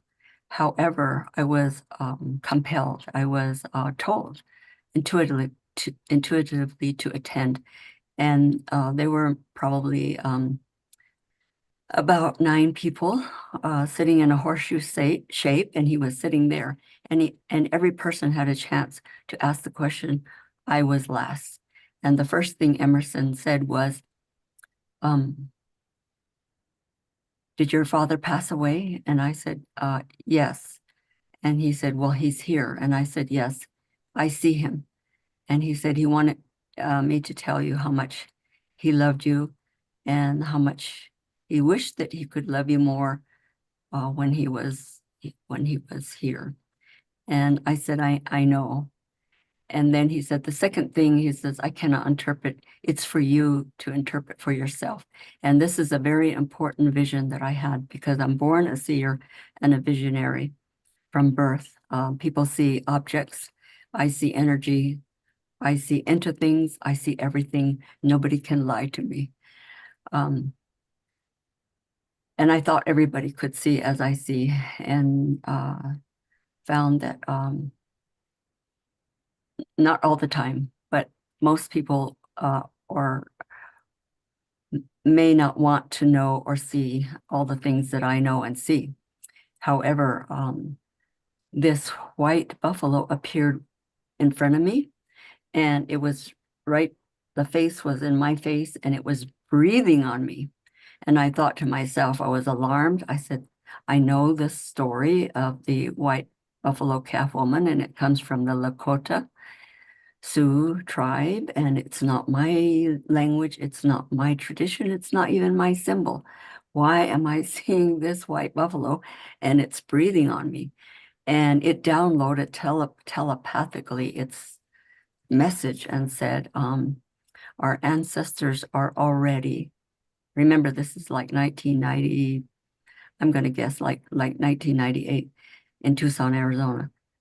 And this white buffalo said, telepathically conveyed to me our ancestors are already singing and dancing for the release of the indigenous people from the years of persecution and suffering. And it is time to bring out the knowledge through oral tradition of the authentic medicine people. And I'm born into the Tachitni and the Kia'ani authentic medicine clan people. And so I thought that was important to share at this time. Also, that I grew up with a water drum from birth. I was hearing a water drum before I was born. I was born into it, into the water drum, and that the heartbeat of Mother Earth. And then I myself played a drum in the Thundertones at St. Catherine's Indian School. Our team, our sports team was called Thunderbirds, so we were called Thundertones.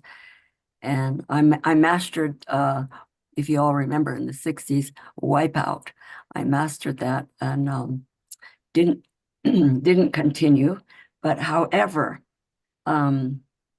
at 14, 15, then I began Southern style, Southern drum, women's powwow dancing, which I have now been dancing for 60 years. And so I know what it takes for Summer Joy Raymer to connect with her true joy within herself, because my late husband in another lifetime was half Comanche and a descendant of Quanah Parker. So my son is a descendant of Quanah Parker, and he lives in Japan. And he always used to say, there should be no tie when people are dancing competitively.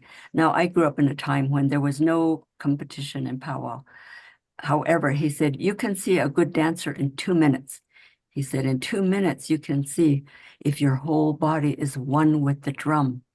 And so that's how Indigenous people are born. We're born already one with the drum. And so thank you for this time. And I'm grateful for the Global Peace Tribe. We all belong to the Global Peace Tribe as humane beings. And we're here to be peacemakers, to think peace, to speak peace, to sing peace. And I've heard John play the guitar in his band and sing. And so I'd like to see you do that again, John. And I see Adrian on the screen, and I graciously pass this time. Patricia, thank you so much for being with us. I promised Adrian that we would finish by a certain time with another thing. So we're going to go straight to Adrian. But Patricia, thank you so much. And what an amazing life you've led. And we look forward to participating in more of what you're offering. And John will tell us all about it after Adrian's song. Thank you, Patricia. So much for having me. Thank you again for having me. Let me just want to make sure I don't feedback. And thank you so much to our elders for sharing your heart and sharing your. Can you not hear me? Can you hear me? We hear you fine. Okay, great. Sorry. I got confused. I just wanted to thank and honor our incredible elders for sharing their stories with us and helping guide us and yes, the echoing what the Chief Phil said about we are all one, and this song is sort of dedicated to our unity.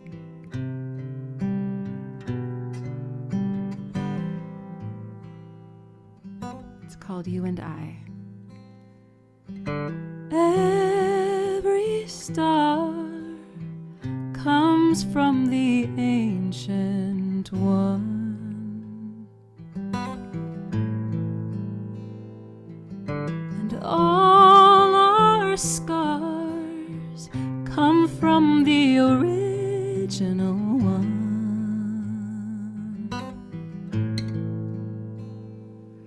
You and I were stars once too, cast into the dark.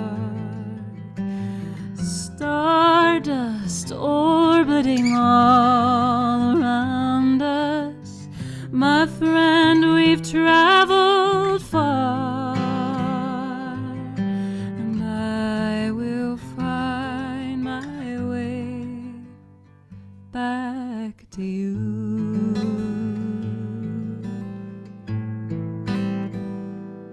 Shall we bury new seeds deep within the earth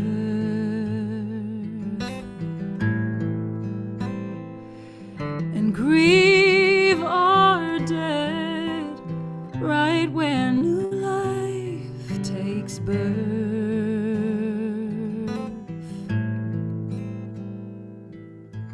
You and I were seeds once too, just dreams that someone had. Water and light gave us life, and loved ones, they gave us what they had. And now we find our way to give life back to you.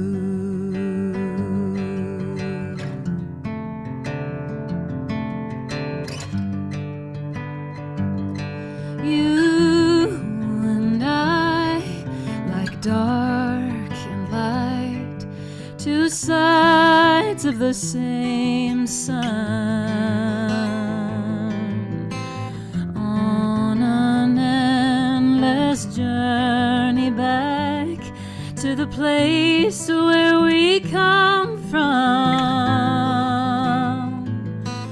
We've traveled far, from stars to the earth, from birth to death and back again.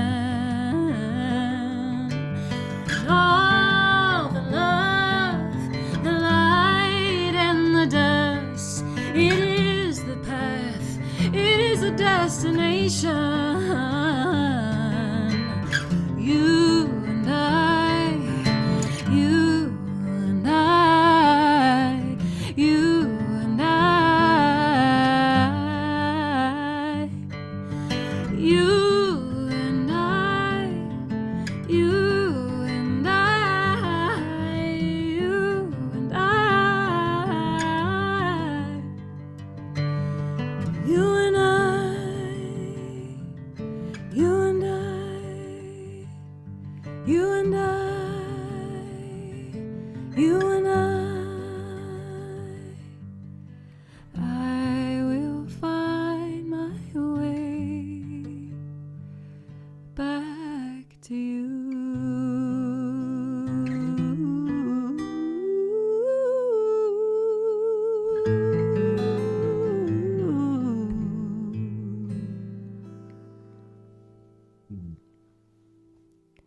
Thank you.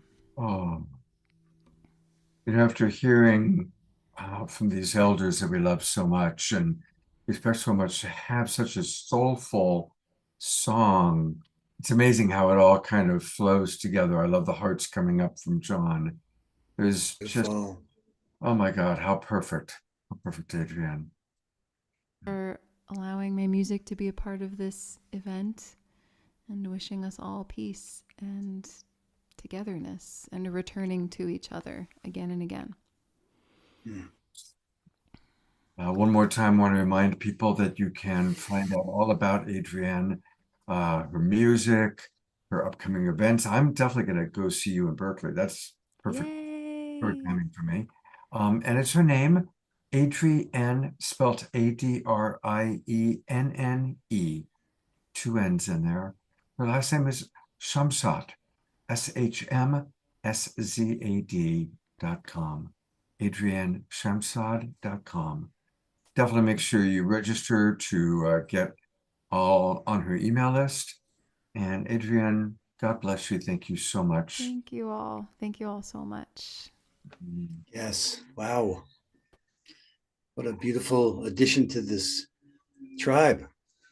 I'm going to bring Patricia back up for a moment because I do want us to, we went straight to Adrienne, but I want to go to here on One World because this is one of the big events that's going to be taking place, which of course is featuring Patricia, Living the Loving Way as a Way of Life, the Love Currency Embassy course taught by our wonderful facilitator, Patricia Davis.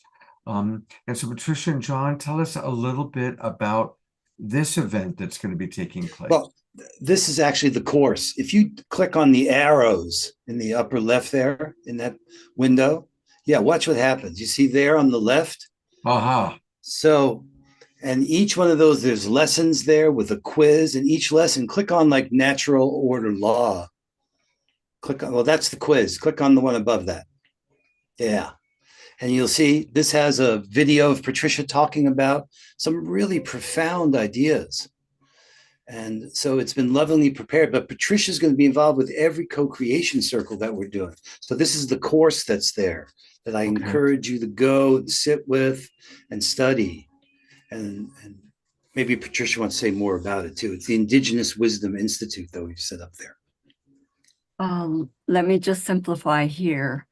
I have just like I said before, and I say all the time, is describe, define, and illustrate, and most of all, simplify for the general public from oral tradition and ceremonial language of healing, indigenous healing practices and processes.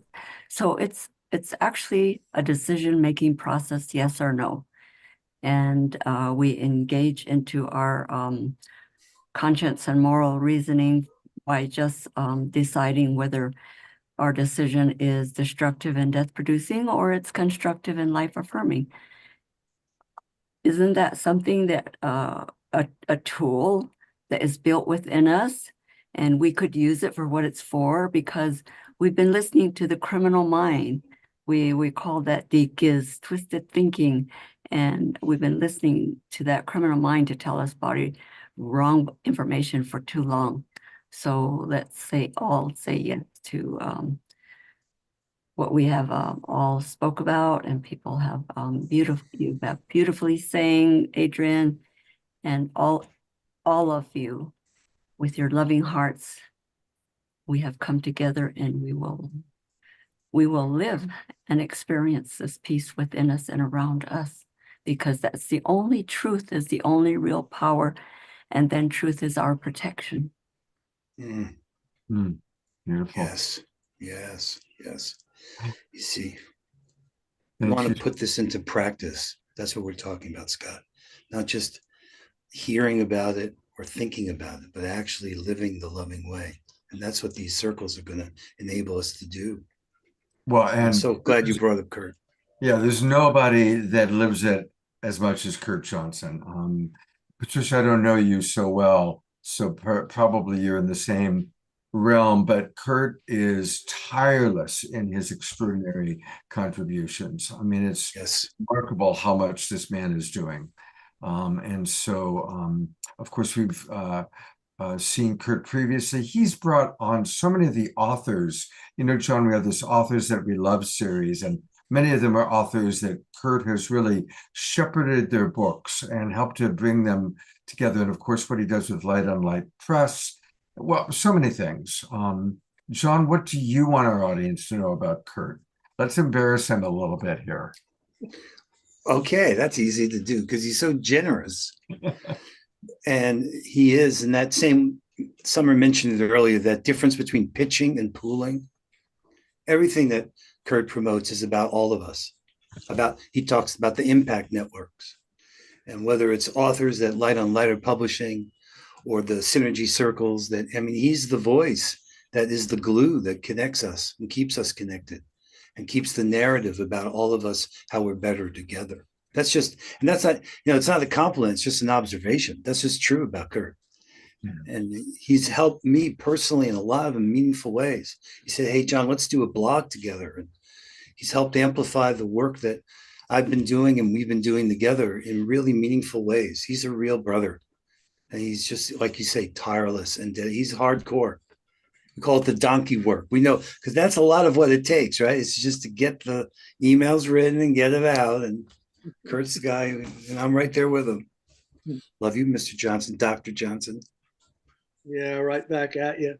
Now, following on Patricia, what a synchronicity. So this is the portrait of White Buffalo Calf Woman as painted by Grandfather White Morning Owl, who is Lakota. He's in his 90s now, lives in Sedona.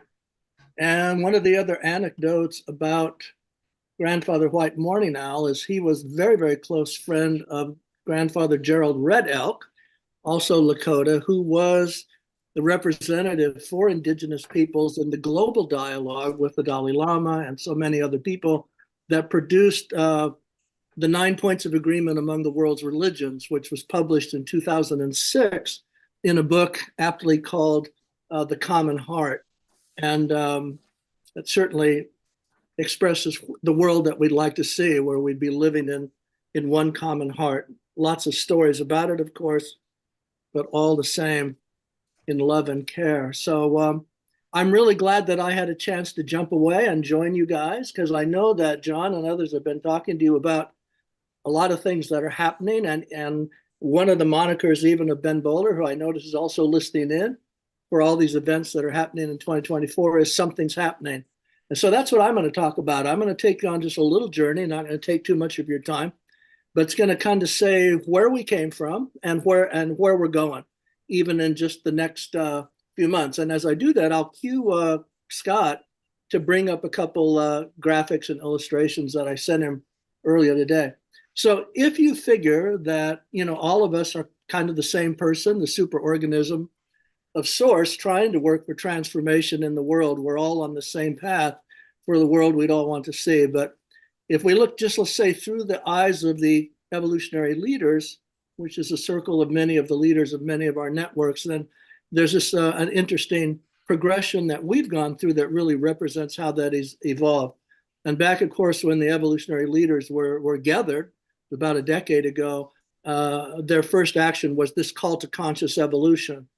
So if you fast forward a bit to about 3 years ago, when we realized, as many did, that the chips are really down at a global level, and we stepped into engagement and radical collaboration and radical activism in a big way, that's when the synergy circles evolved, actually out of a meeting that we had, all based on indigenous ceremony at Ghost Ranch in New Mexico, and then was followed up at a meeting then after that in Santa Barbara. And now there are 26 synergy circles, and each of them differently involved in areas of engagement, environment, social justice, go through the whole list, 26 different areas.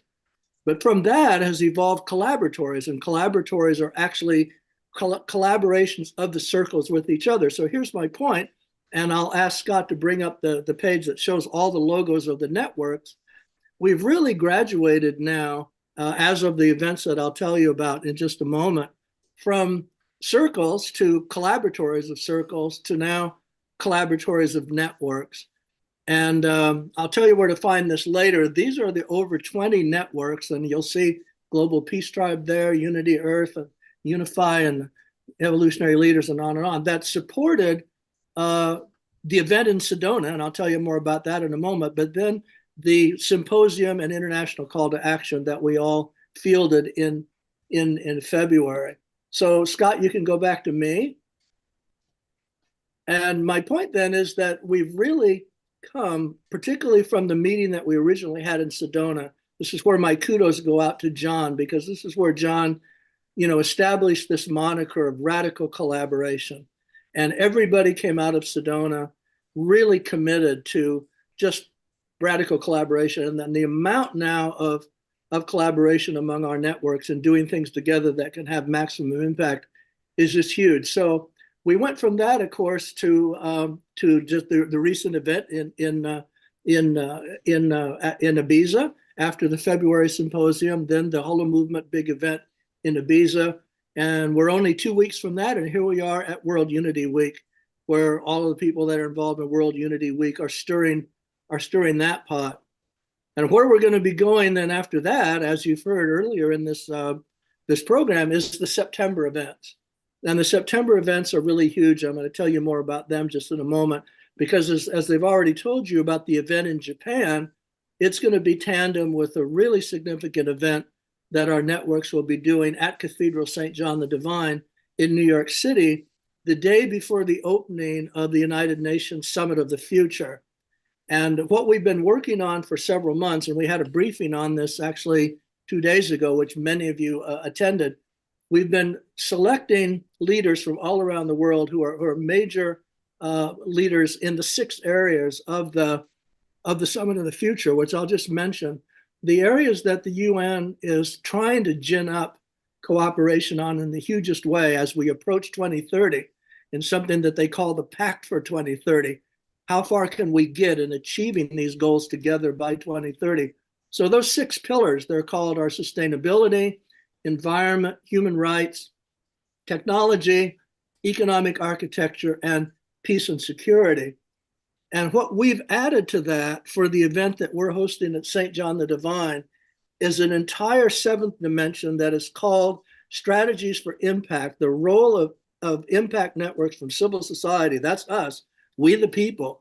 All of you have founded organizations and founded networks that your goal is to make a difference. That's what an impact network is. So isn't it interesting that all of you have formed impact networks exactly to try to make a difference, you know, in this critical time? And so September is going to be a big month with the events in New York and also the events in Japan, you know, from our networks. I'm going to jump to another illustration here in a moment, but then we go directly from September's events to October and the Humanities Team Global Oneness Summit. And Global Oneness Summit usually draws somewhere between 750,000 and 1 million people. And there again, we're going to be cherry picking from all of the former events for critical discussions at the Global Oneness Summit about how far down the road we've come. So last thing I'm going to share, then ask Scott to go to this next illustration, which is the ebook cover. Now, this is a free ebook, and this is a summary. It's the first of 2 because there was a lot of content from the February Symposium and International Call to Action. And Scott will put in the link. I'll also put the link into the chat. It's free. You can easily find it. But here's what I want to call your attention to. On about page 34, there's a reprise that's done again by John Raymer. And I just see that Ben has joined us. So that allows me to say, too, that the second volume, which is 15 more authors commenting on this journey that we're on, that's being edited right now by John and Ben for publication, probably within the next 2 weeks. So there's the volume that you've just seen, and then there's the volume that John and Ben are editing. But if you go to page 34 in the one I just showed you, there is an amazing summary of everything that's happening and where we're going that was done by John. And because it's an electronic publication, there are tons and tons of links. It's linked to everything that's happened, everything that's going to happen. And the last thing I'll say on that is there are also 5 new videos there that were cherry picked from the February Symposium on what happened there. And the reason I mention it is that in that is Omar Shah. There's music from Omar Shah. There's music from Kristen Hoffman. One of the wonderful things about digital magazines is you can, if you want to connect to music, you just push the link and you're going to hear Omar Shah singing. So it's a little bit different than the books we used to read that were only one-dimensional. So there's so much happening, and what I want to do, and there he is, the man, is just, again, to thank everybody, because stepping up to this level of collaboration, it also creates excitement and it creates inspiration. It would seem that maybe it's late here, but it's not that late when you're inspired. You know, I'm in New York City.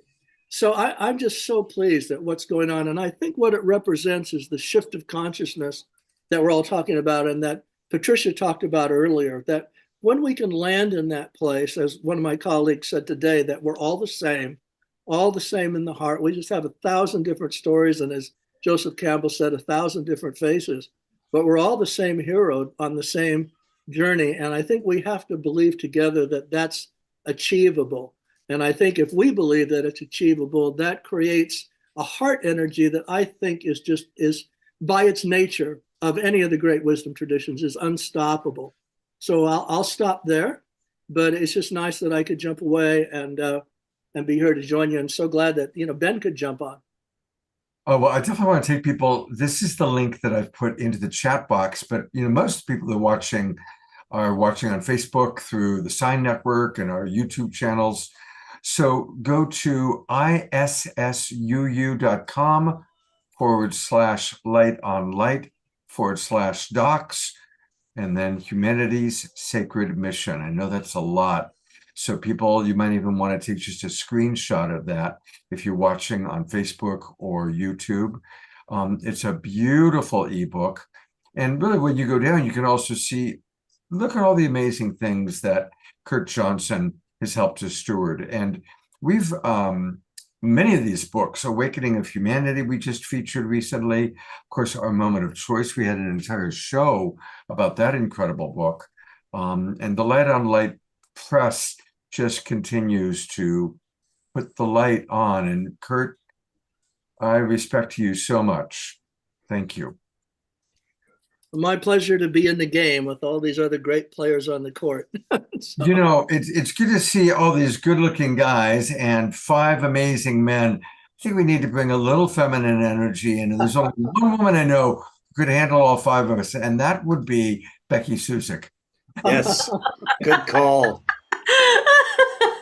Oh, love. It's good to be here. I'm back. I don't know if there's a funny story out. I lit a wax candle in the opening ceremony, and when Ben was speaking, I knocked it over, and I didn't torch my computer, but I did spill wax all over my keyboard, and it locked it up after. And so I managed to find another keyboard thanks to my son, and so I'm here. Becky, just real quick, it's funny. My mother had a pet name for me when I was little, which was beeswax, is what she used to call me. So there you go.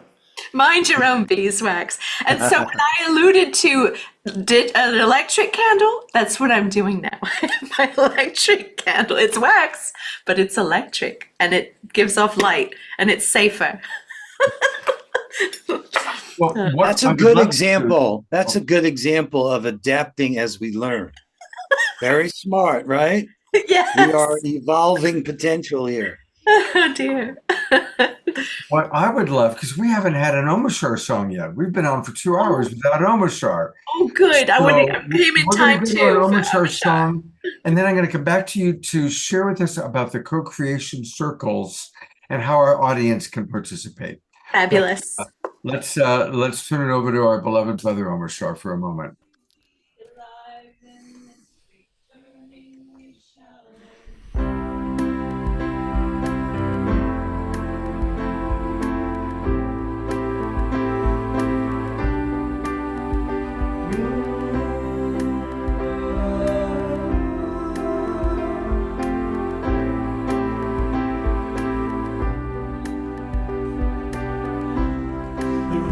That blooms in the lover's heart,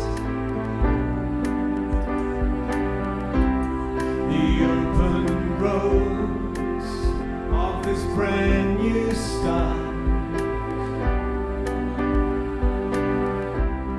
'Cause freedom comes with letting go.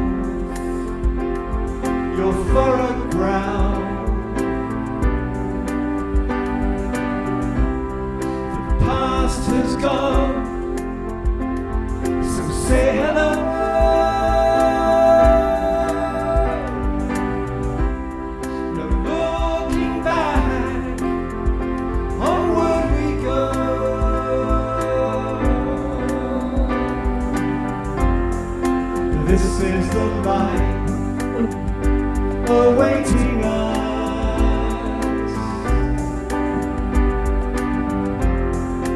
with family.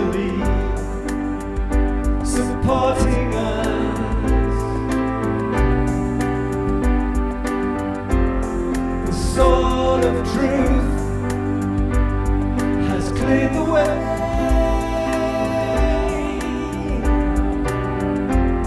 for us to rise our brand new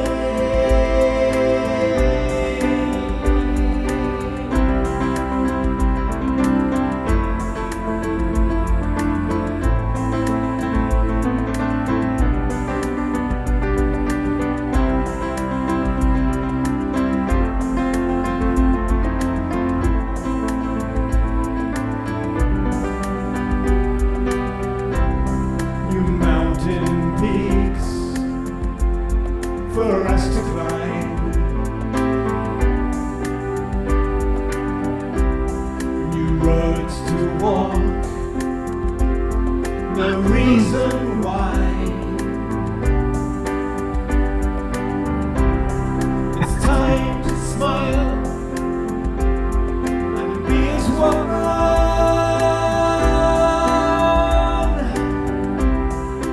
All of life, the golden sun.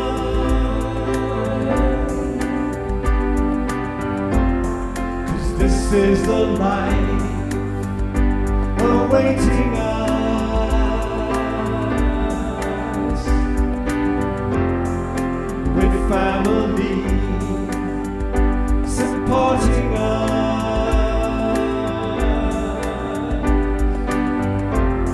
The sword of truth has cleared the way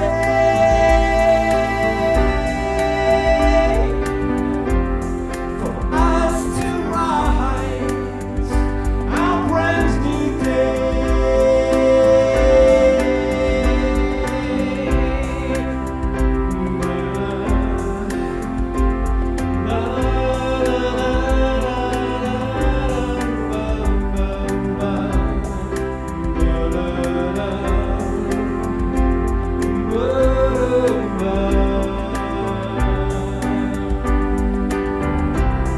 Cause freedom comes with letting go.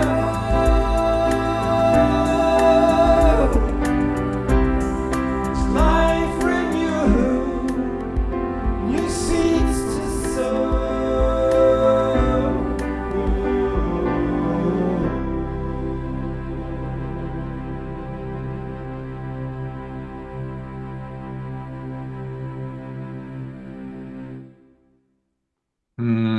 Thank you so much, beloved brother Omashar.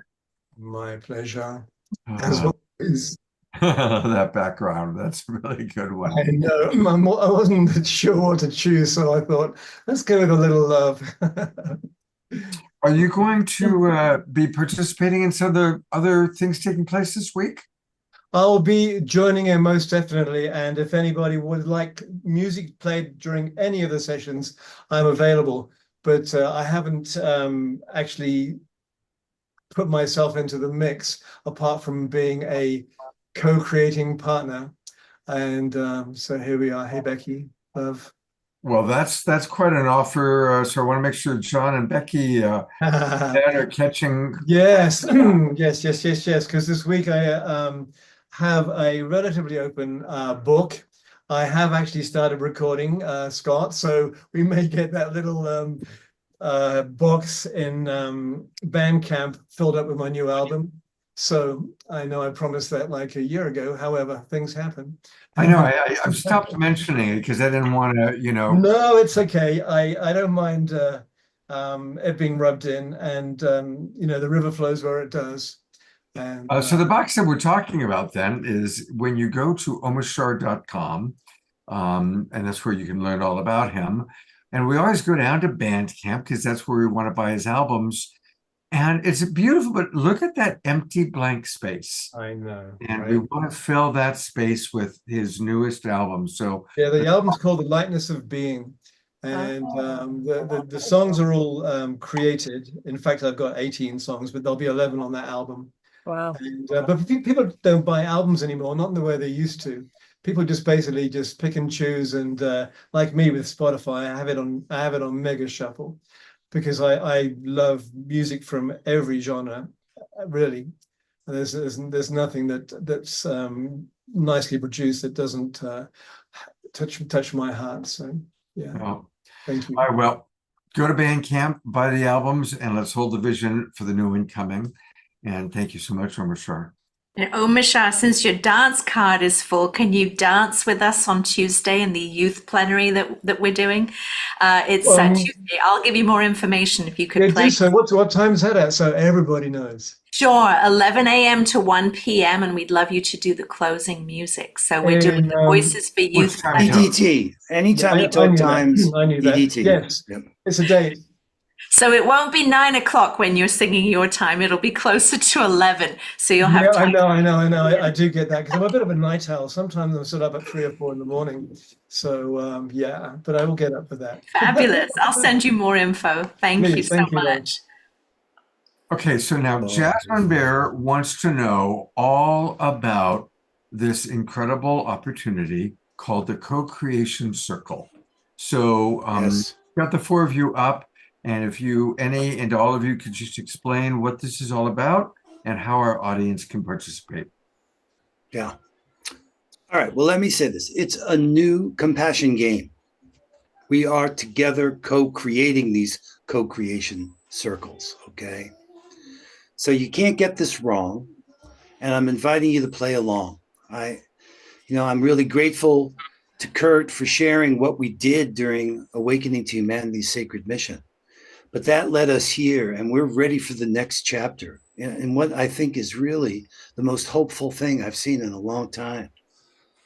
So the combination of what I call ethical AI and indigenous wisdom enables these co-creation circles to pool and deploy resources together. And this shift from pitching to pooling is part of it. Let me just say this, that, Scott, you mentioned the sign network early on. I learned, and it was Tamsin who made this point, that our situations are caused by the patterns. And the patterns are caused by the relationships. Well, when we started the Sign Network and we asked people to let us be admins on their Facebook pages, that was a kind of agreement that made it possible for us to do these sine waves. And I've had a few times in my life where I've seen kind of like around the corner.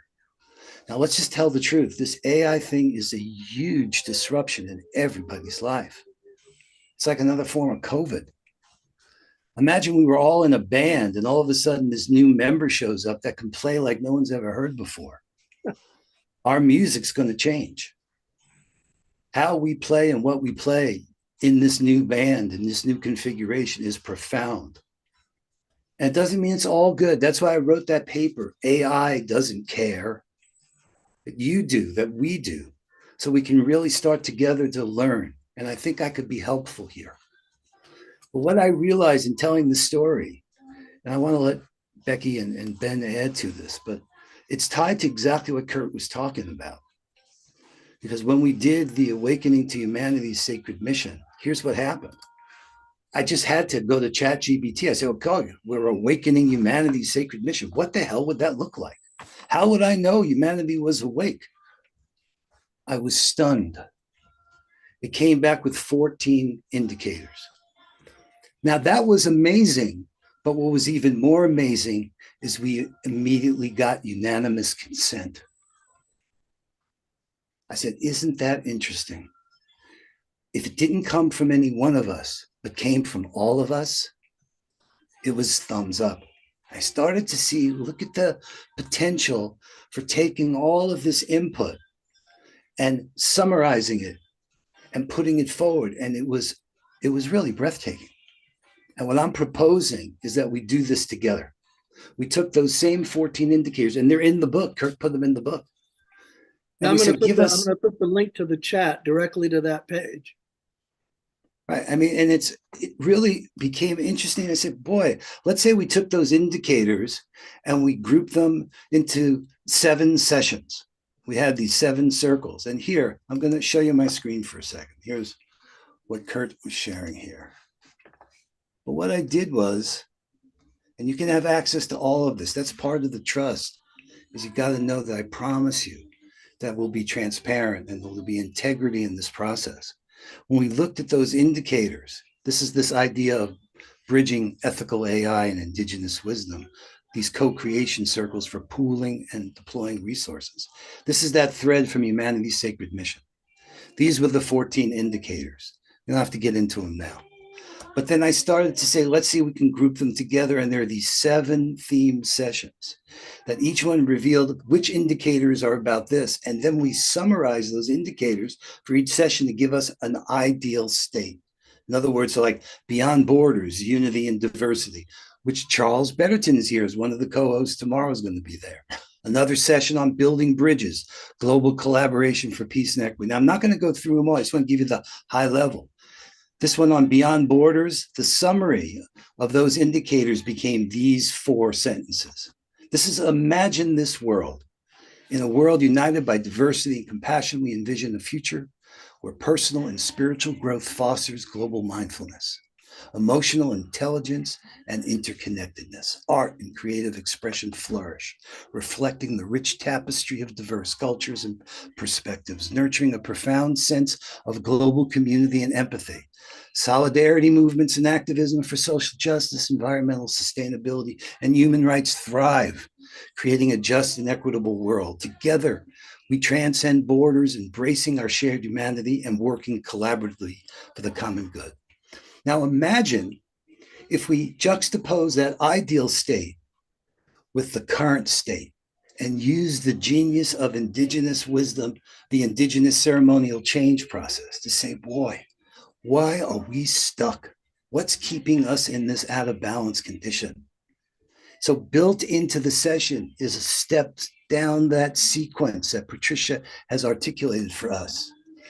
And each of these sessions has a framing question. And I'm asking you to go there now, go there today, because all of us answering these questions allows us to once again use this AI group consensus to summarize our answers and begin these sessions by saying, aha, how do we feel about this ideal state?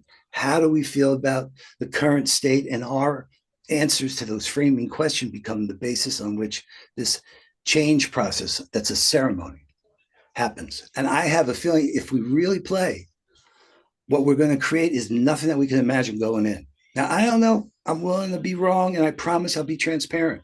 But I just, my instincts tell me we're really on to something, combining ethical AI, indigenous wisdom, and these pooling of our wisdom to deploy resources, to actually do the work we need to do to get Kurt what he needs to have the deep and rapid transformation that he's been working on in September be something beyond anything he could have done without our support. And what Ben's visioning for Unite for Peace, the global broadcast in September, and what you're doing with youth, this is a chance for us to really turn what we have into what we need. I think there's a pathway there. I could sense it.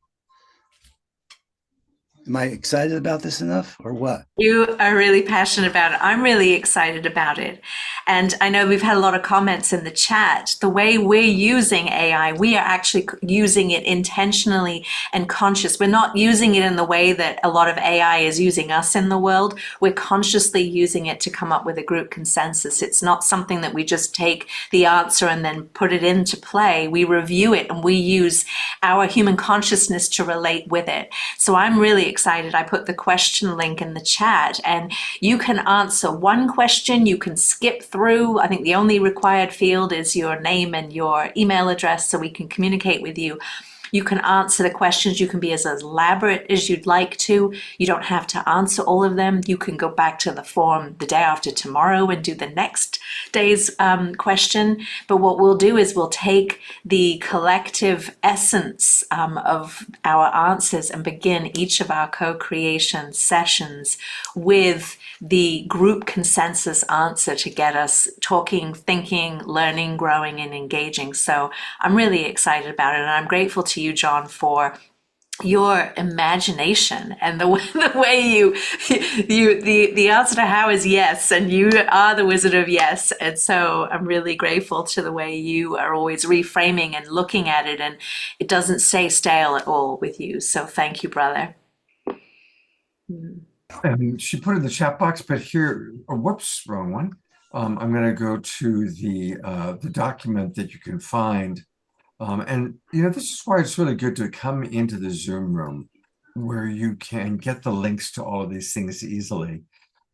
This is the co-creation circle. That's the form, right? That Right. form has the framing question. So if you go next there, right, that's the overview. Each I think session. you have to put your email to do it though. Yeah, put an email in there. Yeah. That's all you got to do. And that lets you have access to all the data. So that's what I promise. So here's the ideal state on top. There's the framing question. That little image to just remind you of the summary of the indicators for that session. Now go to the next one, right? Next session is on building bridges, global collaboration for peace and equity. Well, here was the vision of the ideal state. Give us the answer to that question above. You see, just above there, Kurt, Scott. Yeah. Right there, you put in your answer. Then what we do is take all of those answers and summarize them. And we wrote a prompt that says, okay, we've had these answers. This is what we're trying to accomplish. What's the summary? And that summary statement, then when we're going to begin our session, we'll be able to use that little Mentimeter to say, is that really aligned with us or not aligned with us? So we're going to continue to keep acting with consensus, which Patricia will tell you that was the mistake we made when we set up our democracy. Mm-hmm. We said we don't have tolerance for it. We need representational form of government. No, we can make decisions together. And in doing so, I think we're going to harness our collective power like we haven't before to do good in the world, to actually make the changes in the patterns that we need to do to bring about the world that we're so hungry for. You know, I remember as you're talking about this, there was a movie a long time ago called Zardoz, Zardoz. I don't know if any of you remember it. Sean Connery was in it. It was a science fiction film. And what I'm remembering is a scene where it's in the future. And when it's time to make decisions, the community comes together, they drop in and they telepathically each vote. Each one puts in their vision, their concept, and that's how the group collective makes decisions. And so I'm just remembering that scene in the movie as you're describing this, John. Yeah, I mean, disunity is where we're stuck. We're all pitching, we all have the answer, right? Well, wait a minute. Maybe our answer, the synergized version of what we're up to, if we synergize humanity for regenerative unity, that's how we unite humanity to restore Mother Earth. So just want to encourage everybody to fill that form out. I've actually filled it out twice so far, John. That's fine. That's answer fine. The questions, and it's kind of, they're fun questions to ask, and it's easy to go through it. Now, for those of you who are not in the Zoom room, there is still time to do this. And it's really easy. Just go to globalpeacetribe.com, just like what's behind me, globalpeacetribe.com. And that's where you can learn all about us. You can learn all about the different people that we have on our shows, all the different things that happen, and then just click register for the new season. That'll take you to our registration page. There's all sorts of different levels you can come in on, but at any of those levels, you're going to immediately get the links to all of our Zoom rooms. We do shows every Wednesday and Saturday night. And you'll get the links and you can come right in right now. We still have some show left that we're going to do. We're going to have a beautiful KES group healing that's going to happen. So you can still come on in and get into the chat box and get the links to what's happening. Also, in addition to our show every Wednesday and Saturday night, we now are doing a film series.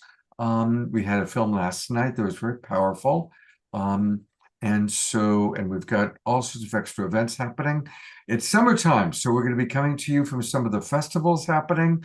So we are the Global Peace Tribe. We bring you what's going on, but what's going on this week is World Unity Week. So I'm going to go back to Becky and John and Ben to kind of wrap up and let us know how people can participate in World Unity Week. Where's the best place to go? You guys all have screen sharing privilege, so take the audience a little bit on where they can go and how they can participate in all that's happening this week.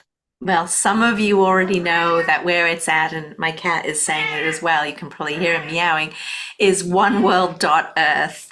And there we have 1,900 and growing voices there, our members. It's free to join, where we're all like-hearted, and you also see the emerging schedule of events that's happening for World Unity Week. And Ben, I think there's probably another link that we want to share as well. World Unity Week, yes, worldunityweek.org. So if you go there, the main difference is the worldunityweek.org, you're going to get the broadcast. So if you go to the worldunityweek.org, on the top front page there, click on schedule. Click on schedule. You'll see it. It's there. Click on schedule. You can just go straight here to the live stream or the broadcast schedule. So if you go room all one events. broadcast, Yep. you'll go. Yeah, I'll show them the broadcast, John. Then we'll go to all events. All right. Sure. This is just going to give you like the broadcast schedule. All these are in room 1, 606-000-1111. So inside the Zoom room, just like Scott's saying, that's the best experience. Tomorrow, you can see the broadcast program that's coming up. There's some amazing programs that's coming together as well. And that is all linked there. And then, as John said, if you go to all events, back to World Unity Week, and then this is all worldunityweek.org. You can navigate to all these different places, including the all events. And if you go there, yep, and then you go there and it'll give you a list of the things that are happening in all the different rooms. You see Summer Joy's dancing there, and you'll be able to get the Zoom link and where to find it. You'll be able to see the plenary events as they come there as well. So all events is a great place. You'll also see the co-creation circle. So it literally is everything that's happening. That's a really good place to see what's happening. One World is a great place to get engaged and stay connected with what's happening. So they both serve different connected purposes. But worldunityweek.org or oneworld.earth is where you want to go. Fabulous. That's what we needed to know. I want to thank you all for all that you do. I know that you have a big week ahead, so I want to let you get some rest. And talk about global. Ben's in Australia. John is up in the Pacific Northwest. I'm down here in California, and Becky's on the East Coast. So there you have it. We've got multiple time zones here. Thank you. I just love collaborating with all of you. Thank you so much, Scott, for all that you do. Like, it's amazing. Thank you so much. Thank you, brother. And the amazing Kurt Johnson. Yes, you know, the amazing Kurt Johnson. Absolutely, the That's Weaver. right. We're pooling. Nearly 10 years now, Scott, that I've known Kurt, and it's been a life-changing journey for me and the emergence of Unity Earth and so many other things. Kurt's at the center of pretty much everything. That when we say there's something happening, there's a face to that phrase, and that's Kurt Johnson. So great show tonight, Scott. Fantastic. Loved all the contributions, Kurt, John, Becky, and of course Patricia Ann Davis and Adriana. And Adrienne, the musician, was amazing. I thought tonight's show was just phenomenal. Thank you, Scott. Day one is coming towards an end, and what a beautiful way for us to close. Absolutely. Thank you so much. And you know, a reminder that How did you get there? Summer's dancing. That was Summer's just opened the door.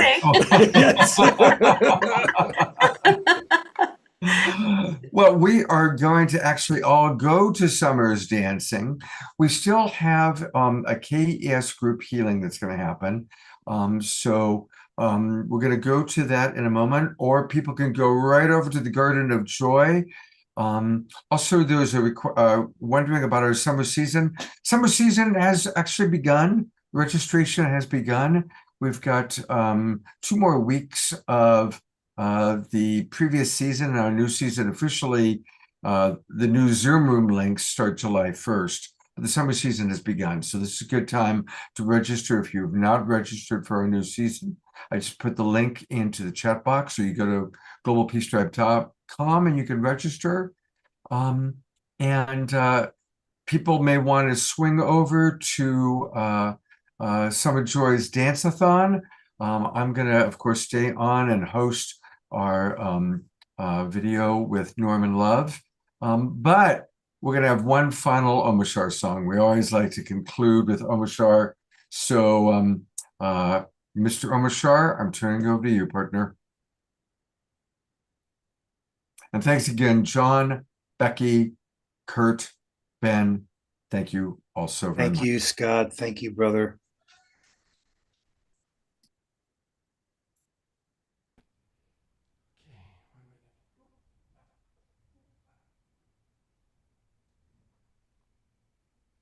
Took you by surprise there, Mr. Overstar.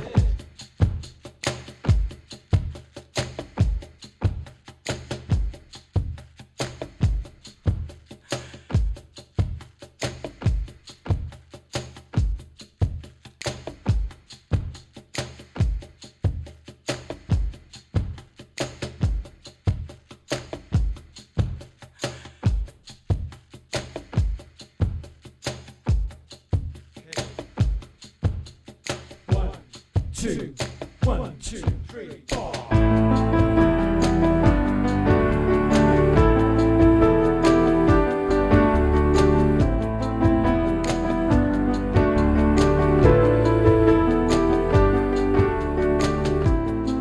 Let me shine a light inside, and I'll show you where your truth resides.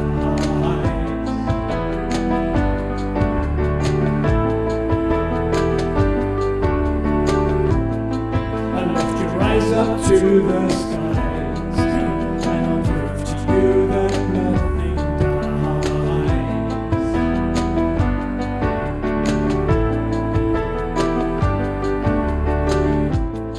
Together we will rise again, and we'll make amends for what we've done.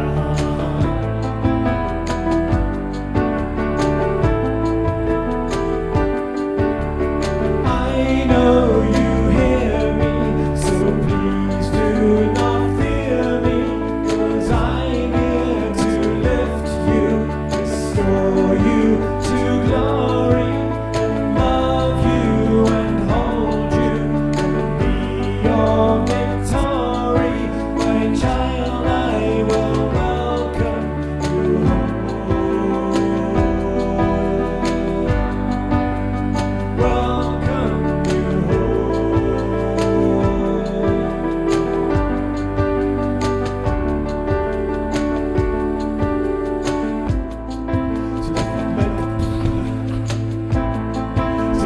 take your hands in mine as I look at you, your spirit shines.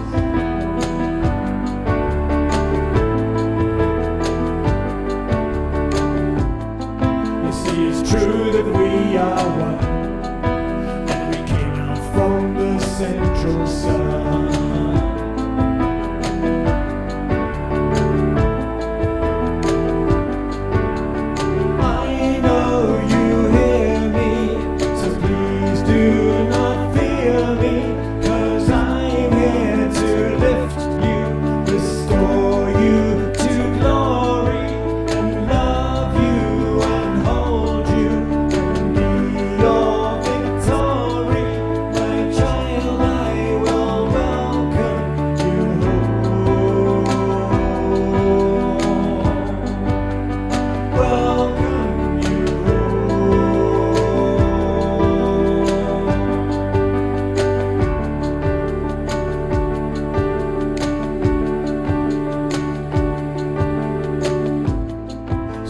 Take a different view, and you dream awake, breathe out the new.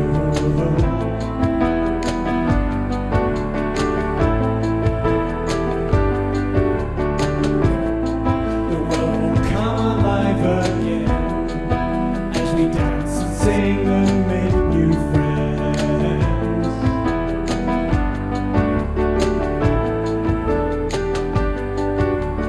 I know you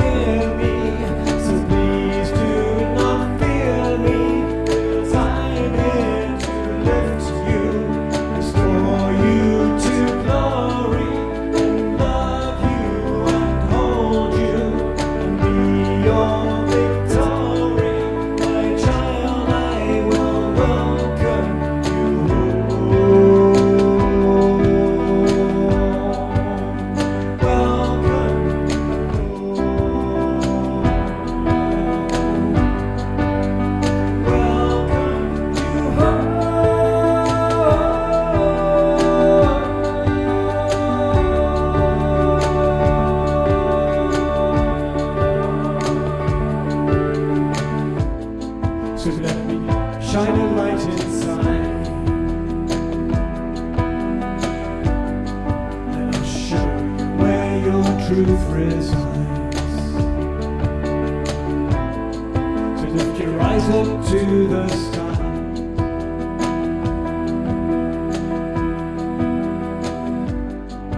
And I'll prove to you that nothing dies.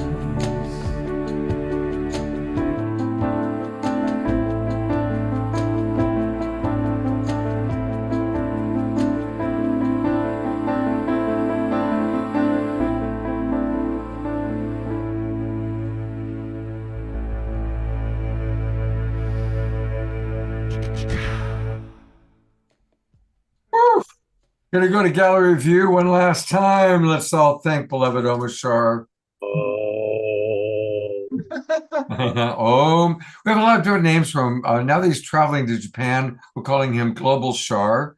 On nights that he does 3 songs, it's 3-song night.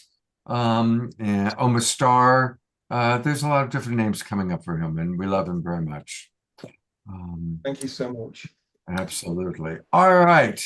I encourage, this is one of those times, even though we're going to continue the show, you are all welcome and invited to head to a different Zoom room. The only time I ever invite that to happen. You're welcome to go to dance with our beloved Summer Shori Raymer. The link is in the chat box. Or those of you who want to stick around, we have a beautiful KES group healing. Norman was lined up for tonight. He had something come up that he had to take care of this evening. So he took the time to make a video just for tonight, just for us, of a KES group healing. He assured me it will still provide a beautiful treatment for people. So I am going to share the screen and go to our beloved brother KES healer, Norman. And and then after that, I will head over to Summer Joy's Dance-a-thon. All right, here is Norman with a healing experience for everybody.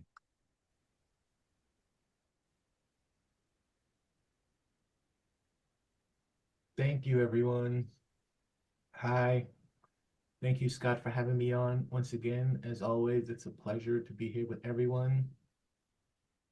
I always have such a great time and it's just amazing when the session is done and noticing the energy that we all created. So let us begin with our Christic energetic system healing for today, June 15, 2024. The healing will connect remotely to everyone watching and to everyone who watches afterwards. There's a certain point where you have to say yes to agree to the healing. If you don't say yes, you won't get anything from it. But if you do say yes, then it will work on you. So everyone will just now breathe and drop in, become centered. You all know how to do that. Just do some grounding, whichever way you can. And if you just see yourself standing, and this white light comes down from the top of your head into your crown and slowly goes down your center column, down, down, down through your feet, and like a beam, it shoots down, down, down through the earth, through the earth's core and connects to the crystal core of the earth. Feel now as that crystal core kind of pulls you down energetically, that white light, and you can feel yourself connecting to the earth. Now see the earth send that energy back up to you, fully charged with electrons, negative ions, up through the base of your feet, up through that column again into your heart, feeling grounded and connected to the earth as we take a couple of breaths.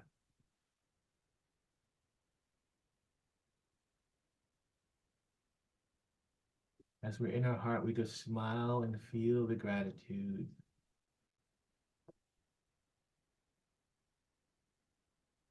We smile just for the simple idea that it's good for our health and it feels good.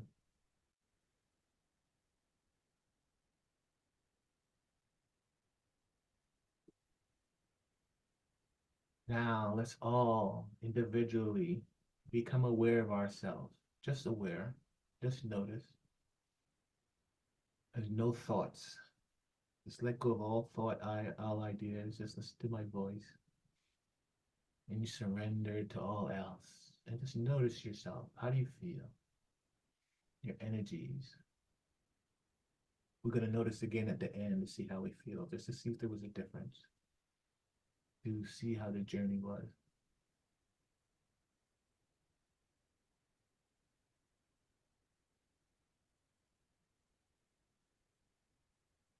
Now, from an individual perspective of noticing yourself, just now notice you are in a container with everyone else that's listening at the moment. You're sitting around like a campfire. It could be anywhere you want. We're all sitting around, and just see where you're sitting. And just notice everyone else around you. This is the group container.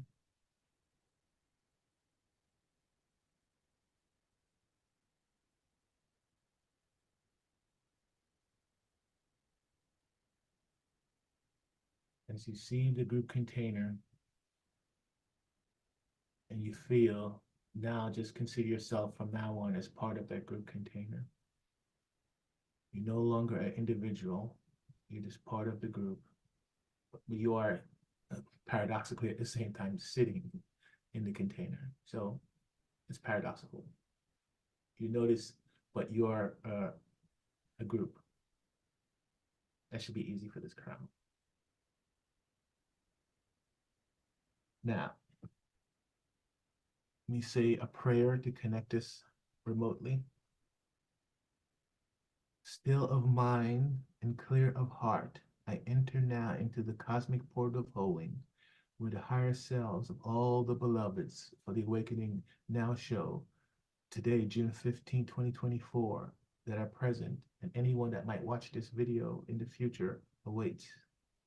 With open hearts, complete trust and surrender, and in the name of the divine cosmic Christ, I ask now for the manifestation of the highest timeline reality for all the beloveds watching and partaking in this session, to become realized of mind, body, and soul with gentle lessons and graceful process, and increase this holding as much as the cosmic law, physical body, and the beloveds watching today, souls shall allow. I choose now to live in a reality where the healings have already been accomplished, the fates have been altered, and our prayers answered through thine holy presence of love. While honoring the free will of all, I give my complete thanks and gratitude for all that has already occurred through thine mighty presence and thine eternal light. I am free, the soul is free, all is free. Amen.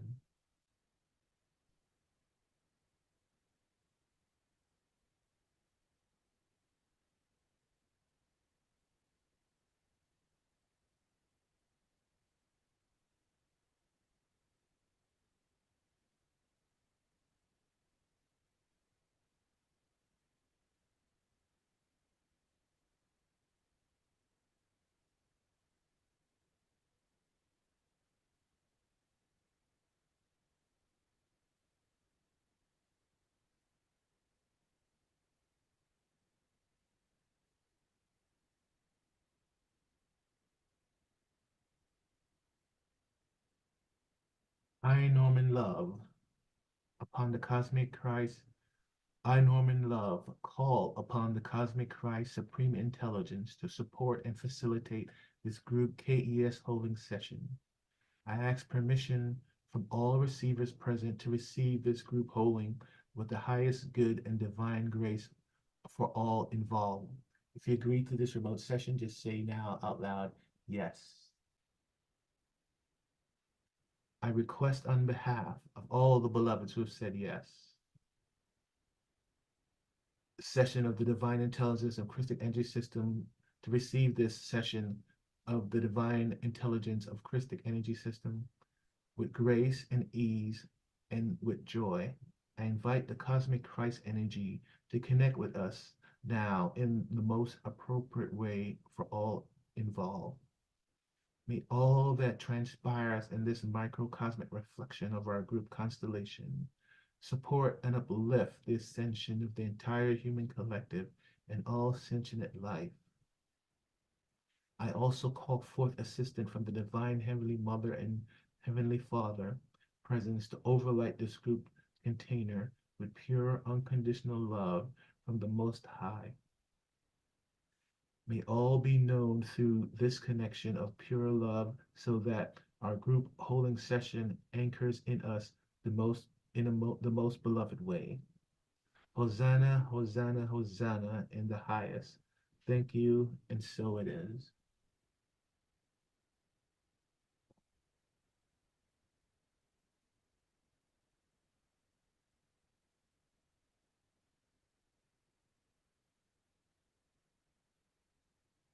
We now have secure, strong group connection.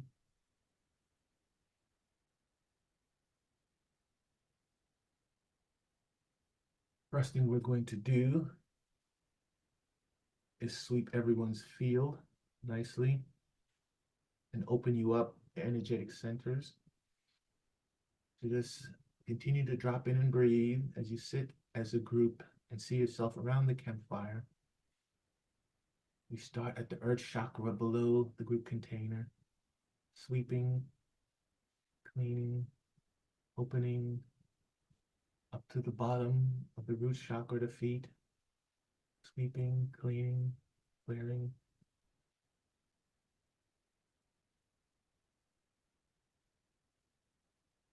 Breathe and relax. You might even notice some energetics as we work with the root chakra, sacral chakra, sweeping up, third chakra, sweeping up to the heart chakra,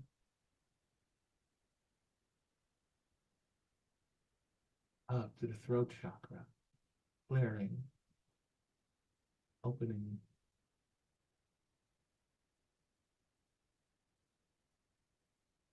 up to the third eye chakra of the group container, clearing, sweeping, opening, up, up, up to the crown, clearing, up to the soul chakra, 6 inches above the crown.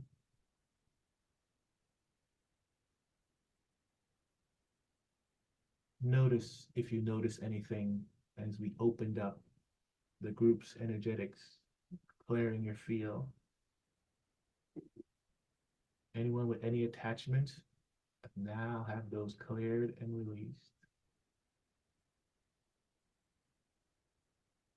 That is kind of equal to like going to a Reiki session where they go and just balance your energetics.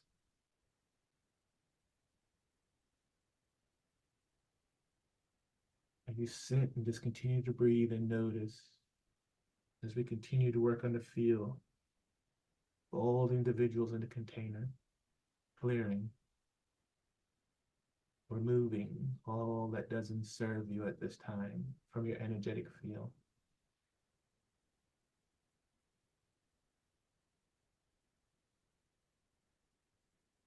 Some of you are very sensitive and might feel these energetics bombarding you at this time. Christic energies.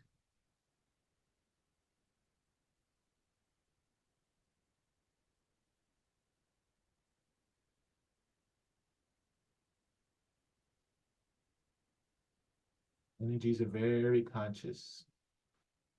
They just move through me. I'm not doing anything. It's doing everything, clearing. It knows exactly where to go in each individual's energetic field. That's why they call it the energetic system, because all issues start at the energetics. And then later on, they manifest as physical to even get your attention even more. But if we deal with them at the energetic level, you'll never see them in the physical.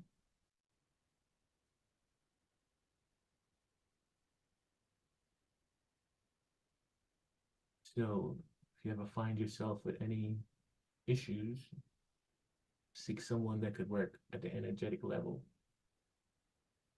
It's always a wise decision.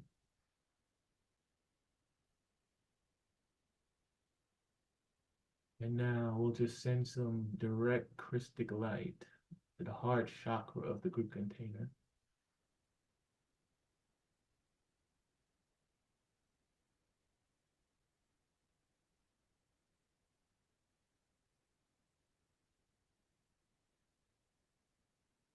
You may feel and notice how you're filling up with light. That is just Christic, Christed light.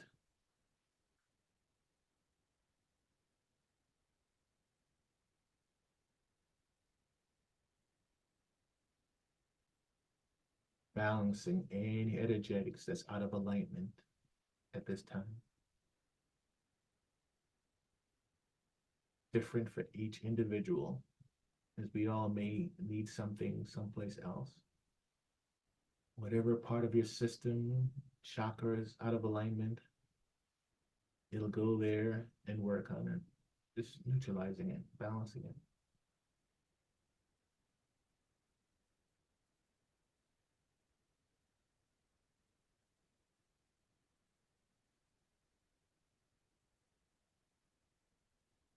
You're just breathing.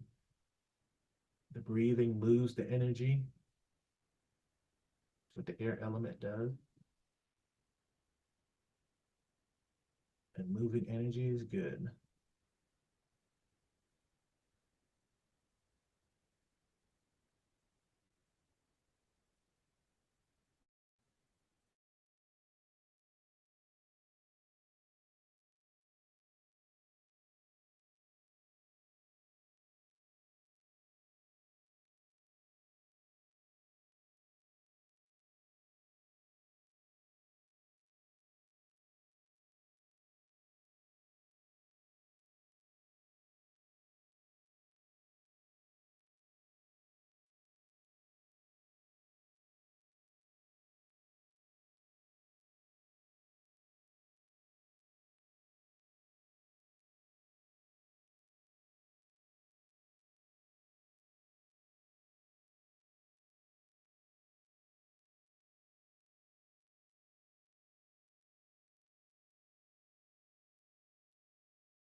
Four,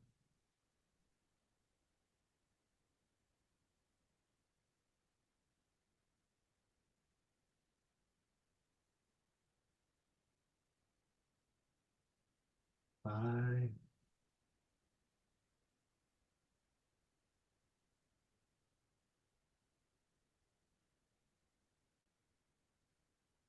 6. And lines down through your body, out to your legs, up around your body like an egg, down to your arm. 8 or 7.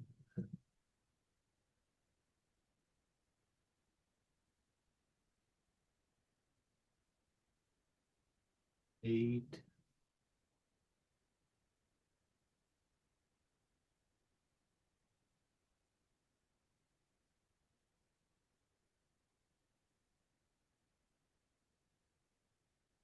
9.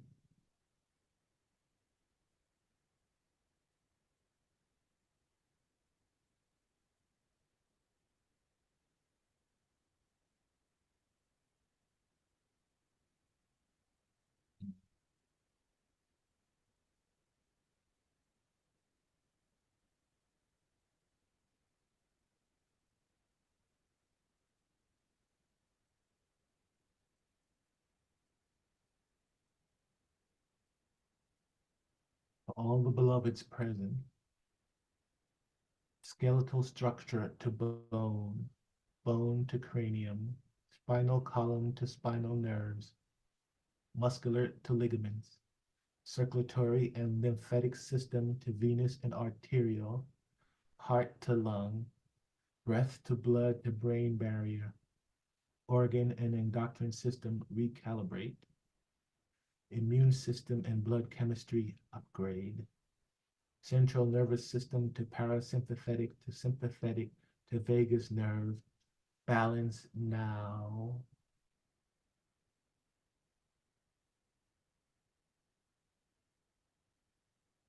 What that does is just upgrades and align a lot of your body systems.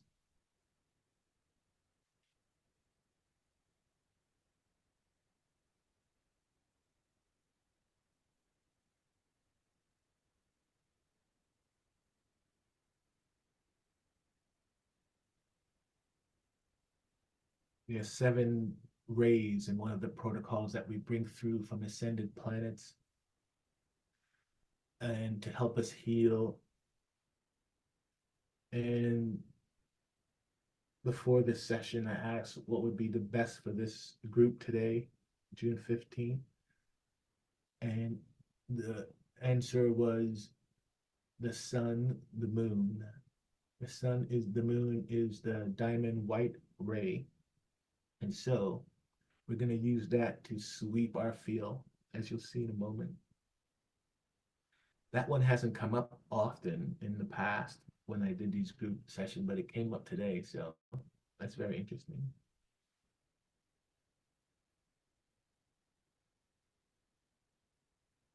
See yourself again, just sitting, being aware. Put yourself into your heart.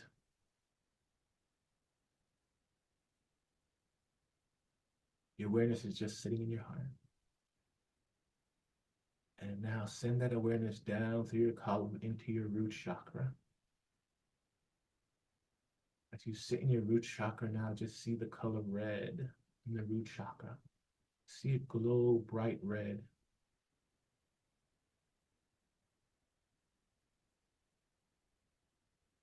This should activate your root chakra. You might even start to feel in the base of your spine as you're sitting, that redness just activate.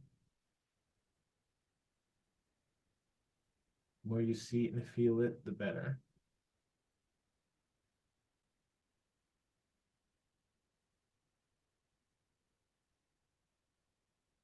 Now, see that redness shoots down, down, down below you into the earth, connecting to the root of the earth, the crystal core of the earth, like when you grounded.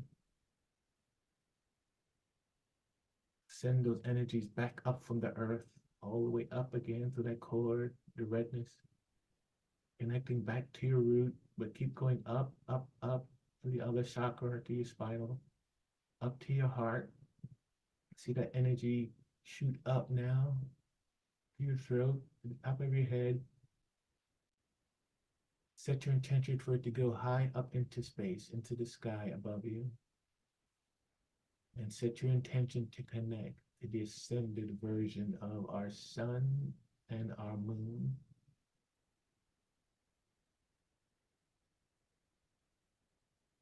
That intention will connect you to the ascended version of the sun and the moon.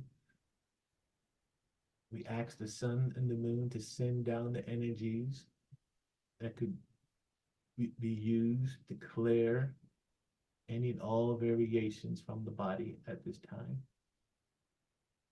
Anything that's out of alignment with the Christed light, Christed self, the higher self.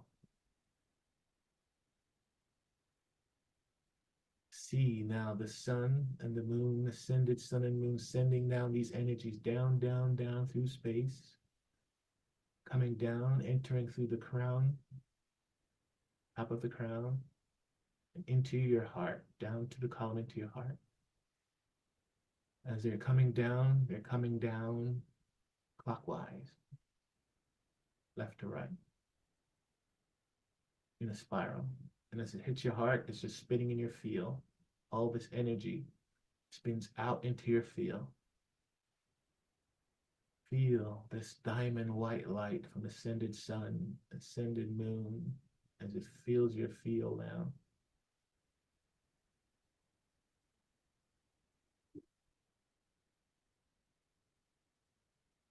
Continue to feel this energy as it comes down through your column, this diamond white light, hitting your heart, spitting into your field, filling your field with this diamond white ascended energies.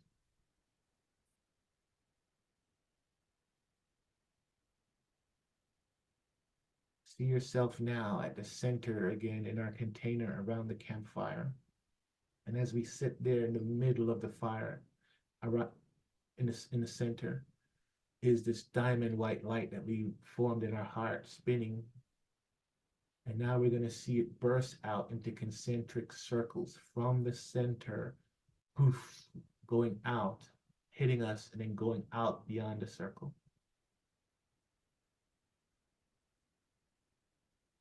Continue to see these white light rays, poof, as they go from the center outwards. With each pulse, the group container around this campfire is seeing this white light pulse of this diamond white ray, diamond white light emitting, and it hits your body from the front and goes out the back of your body. Concentric circles, like a radar, just expanding out, poof, hitting you. The idea is to feel it, to see it. Nothing but this white diamond light in the space that we're at right now.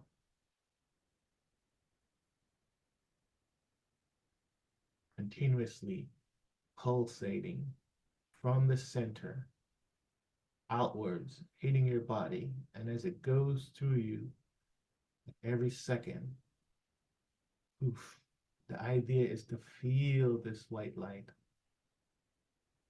as it hit every cell of your body, hits the skin, hits the bone, goes to you like an X-ray. You're feeling that diamond white light wash through you. You are made of energy, so this white light energy is cleansing the energy field that you are. Removing anything that is out of alignment with your true self. We call these variations, these ideas that we pick up in this lifetime. We now let go of them as they are washed over and over again by this diamond white light, continuously pulsing, poof, poof. Continue to see as your own individualized, as you're sitting in this campfire, and all you can see is this white light permeating everything. Nothing but diamond white light. But there is this pulsing that starts from the center, and goes out. And as it hits you, you feel it. Notice each pulse, how it's cleansing your energetic system, cleansing the physical body, removing anything that doesn't serve you from the front, and just takes it with it as it goes through you, cleansing you.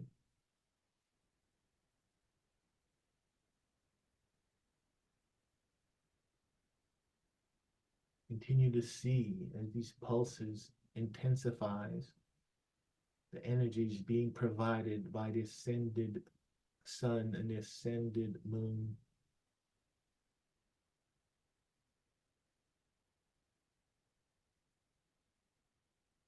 The pulsing should be visceral.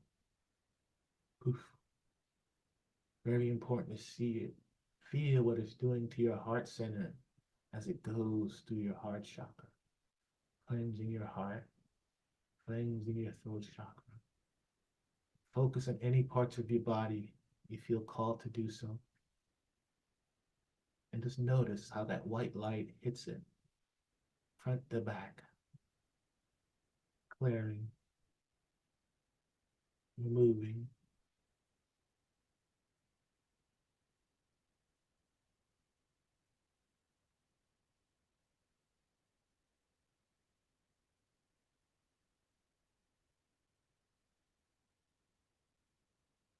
Just notice how it feels. Notice how you're feeling compared to when we first started. What is the difference? Is there more light somewhere?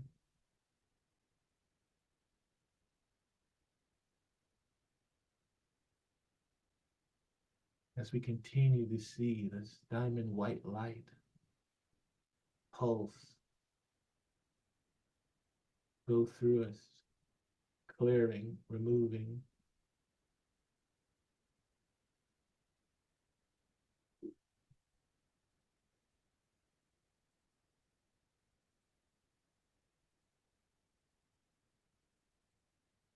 It will continue to pulse.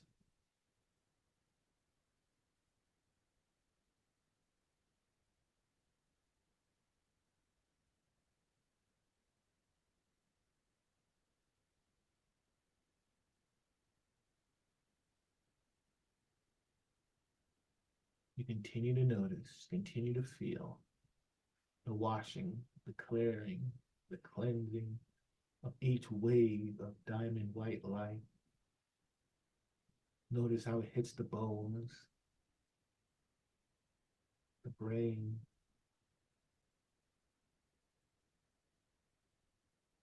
You'll be getting stronger and stronger with each pulse.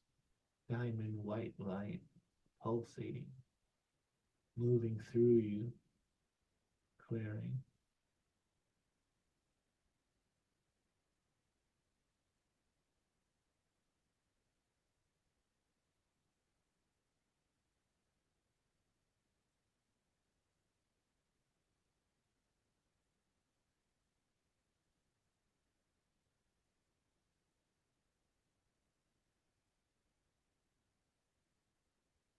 You need to breathe now.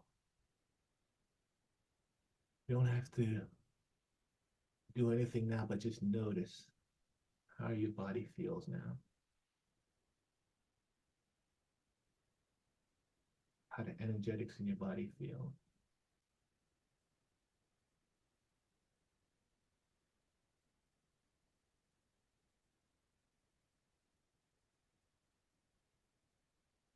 As we sit down, just let the energy settle down naturally.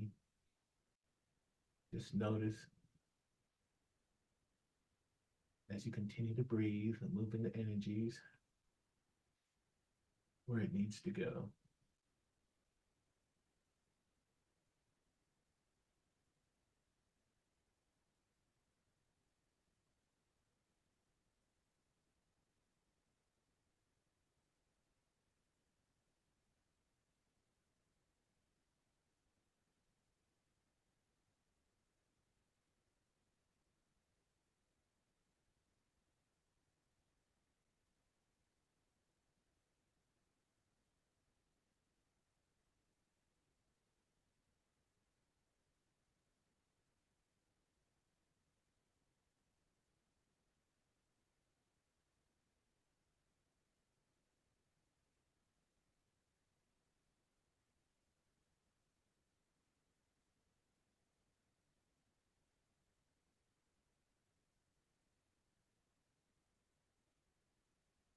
And now that we've done a nice little clearing of any and all variation that needs to be removed at this time, and we've let the energies die down, we're now going to bring in one of the virtues of righteousness. As you sit and just notice and be in your heart, notice and call in, set your intentions to bring into your heart, bring into our container the virtue of righteousness. By just set your intention and calling it in, you'll notice how it feels, and they'll start to come in stronger and stronger.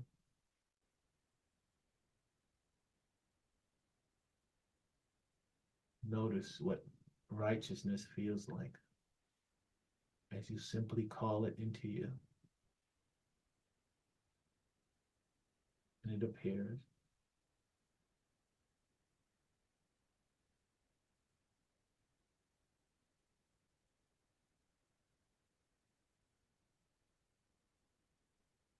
Notice the difference, the shift. That is what righteousness feels like.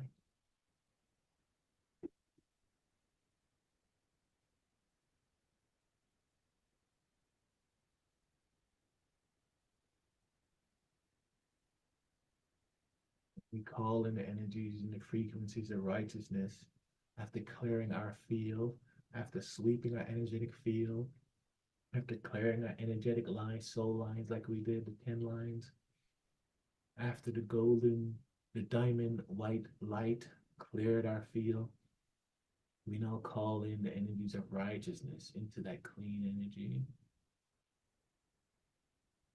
So now you will walk around with this frequency, this energy of righteousness.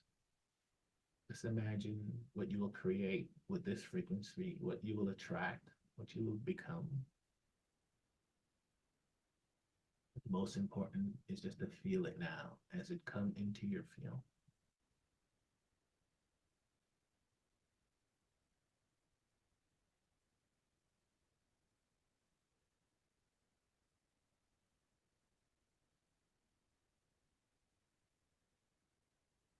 Notice the strength, how it's courageous, solid, certain, capable.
Remember that you could always re-watch these videos and you'll experience the same energies as the first time. It's very quantum.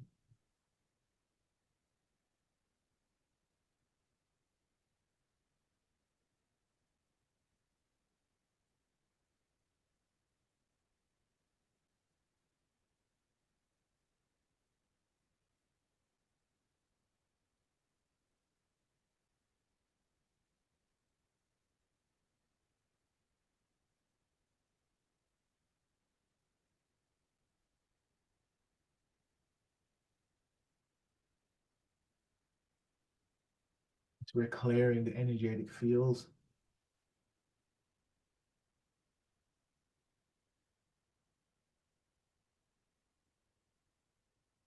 There's 7 layers to the energetic fields. We're going to focus on the etheric layer. And as you sit and just breathe and notice, we're going to clear and work on the etheric layer of the container, everyone in the container.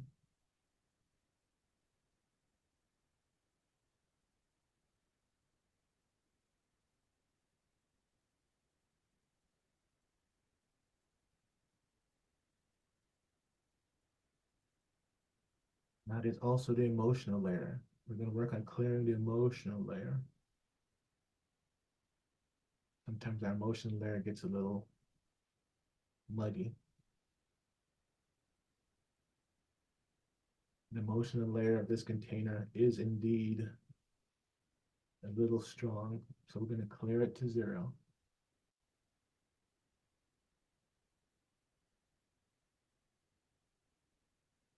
Just want to reset to 0, everything, to be just pure awareness. We don't need those thoughts and energies. Clear the emotional layer.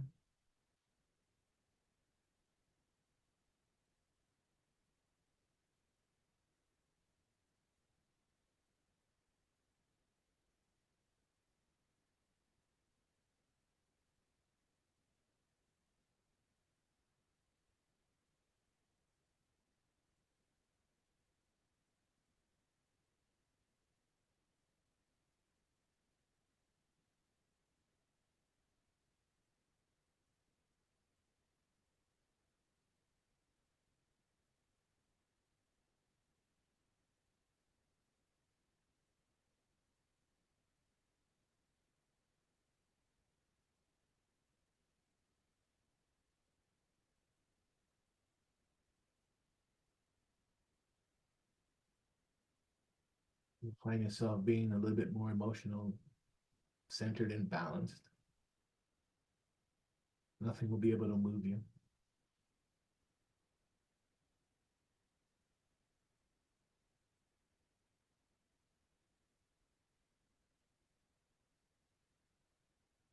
We're going to go to the mental layer. Having cleaned the emotional and the etheric, we're going to go to the mental layer of our fields and clear the mental layer to 0.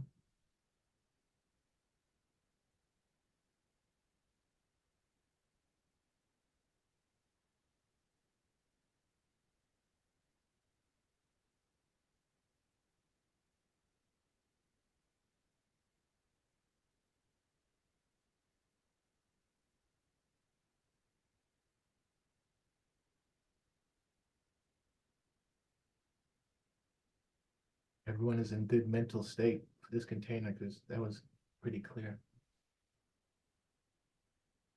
I'm guided to share something I have written on my wall is that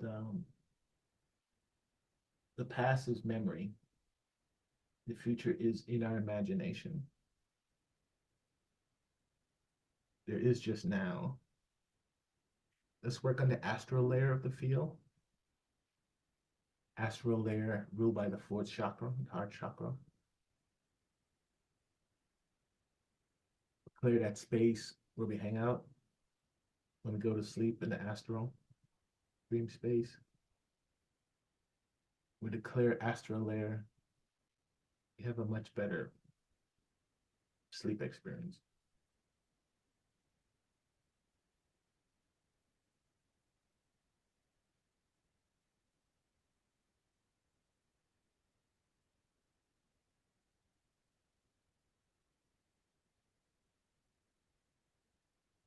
Now let's clear the Akashic layer of the field, ruled by the 5th chakra, throat chakra. Connects us to all our past lives, so we can access that information. Clear the Akashic layer of the field to 0.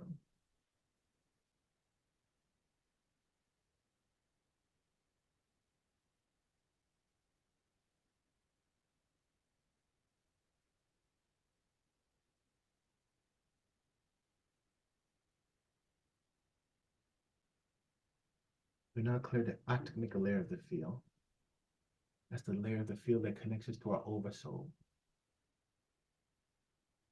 More of who we truly are, where we experience all our thousands of lives and fractals.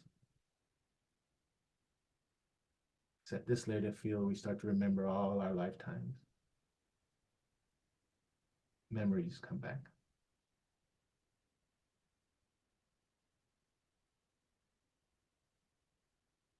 Intuitions increase.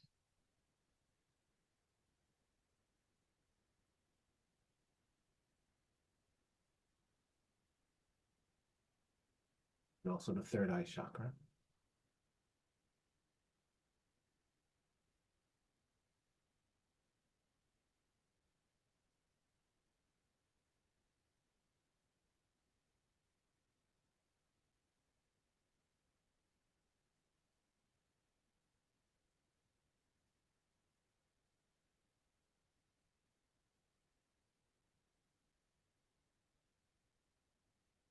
We now go to the celestial layer,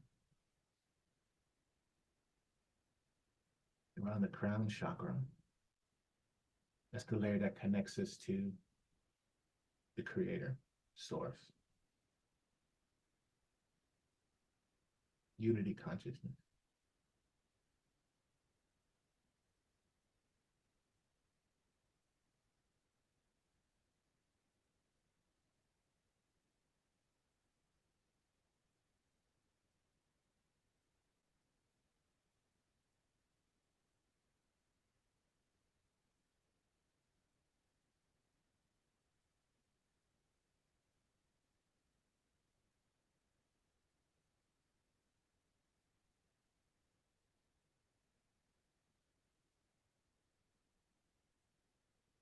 This group is in good shape.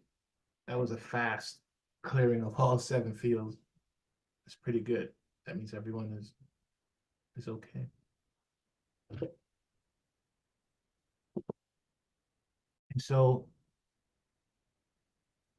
my energetics is feeling really good right now. When you provide these, you facilitate these healings, the energies move through you and you're kind of getting a healing at the same time that you provide one to people. And so what we just did was just work on the energetic field. Some of you might be able to feel how your field is cleaner and you're more centered now and more stable than when we started. And with a clean field, you know, you're less likely to get wobbles and to be moved by when you interact stuff out in the world, because you'll be deeply rooted. And it's like going to the gym. The more you practice these clearings and these energies and connecting to the Christed energies and feeling them like you guys felt it when we did the diamond white light ray, it just gets stronger and stronger. And you connect more and more to these layers of the fields till you just really energetically master them, and then you embody them. And so it's always good to try to either get healing sessions like this so that you could embody that experience, like going to the gym. And you don't have to always, although you could always get it from Scott's The Awakening Now show, you could always get free healing sessions, but there's also, you know, you get one-on-one with a provider. But there's also, the best way is just to become, KES, Christic Energetic System, has 3 levels, you know, KES 1, 2, and 3. And anyone could just go and sign up and do KES 1, which allows you to work on your own. And you could just clear your own energetic field, sweep it open. And then it gets more advanced with 2, where you could start to heal other people. And then 3, you could do group healings and stuff like that. But all that is available if you guys, I just share it because I am so glad that I did it. And if you're interested, it's at twinray.com. And it's just part of the holding energetic system that our teachers provide there. So I wanted to share that. So anyone could do it. It's not something that just certain people could do it. You just do it and you practice it. And so hopefully now that we've opened and cleansed the energetic field, we've sent Christic energies to the body, and it's just healing, balancing where it's needed. it'll work on everyone in the next couple of days. You know, energy is just something that works subtle. You really don't want a big energetic thing to work at once. It'll be just too much. So this stuff kind of seeps in slowly, and over the days you'll notice stuff also. And so we also swept the 10 soul lines of the body. We brought in the diamond white light from the ascended sun and moon, cleansing variations. Then we brought in the virtue of righteousness. You felt how that felt in the body. And then we cleared the 7 layers of the field. And so that is a nice little workout. And what we're going to do now is close off, as we opened up your energetic field.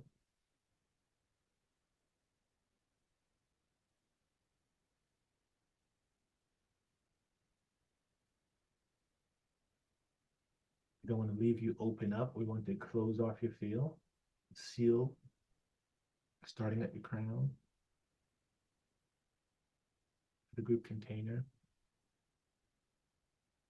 sweeping it one final time, closing it, down to the crown,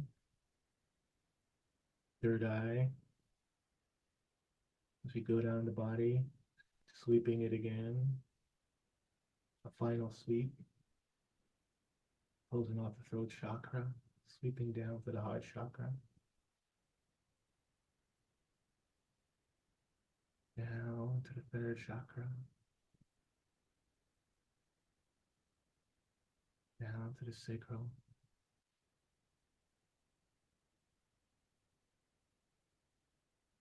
down to the root,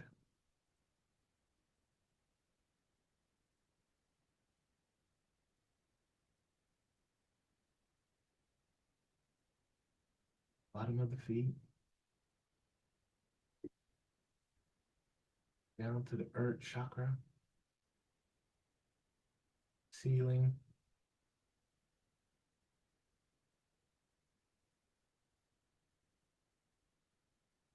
and with that, we're complete. Thanks everyone for partaking. Hope everyone have a great rest of your night and the weekend. Back to you, Scott.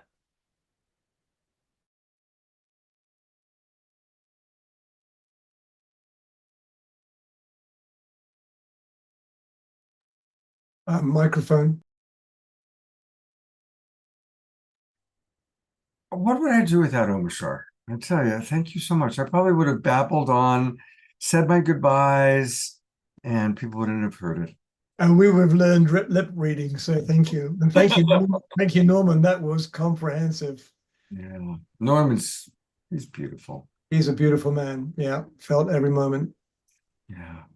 Well, thank you everybody for watching. I want to acknowledge people watching on FaceTime and on Facebook and on Zoom and on YouTube and watching recordings, and the extraterrestrials that are going to study this 1,000 years from now to try and figure out what was going on just before humanity had that big.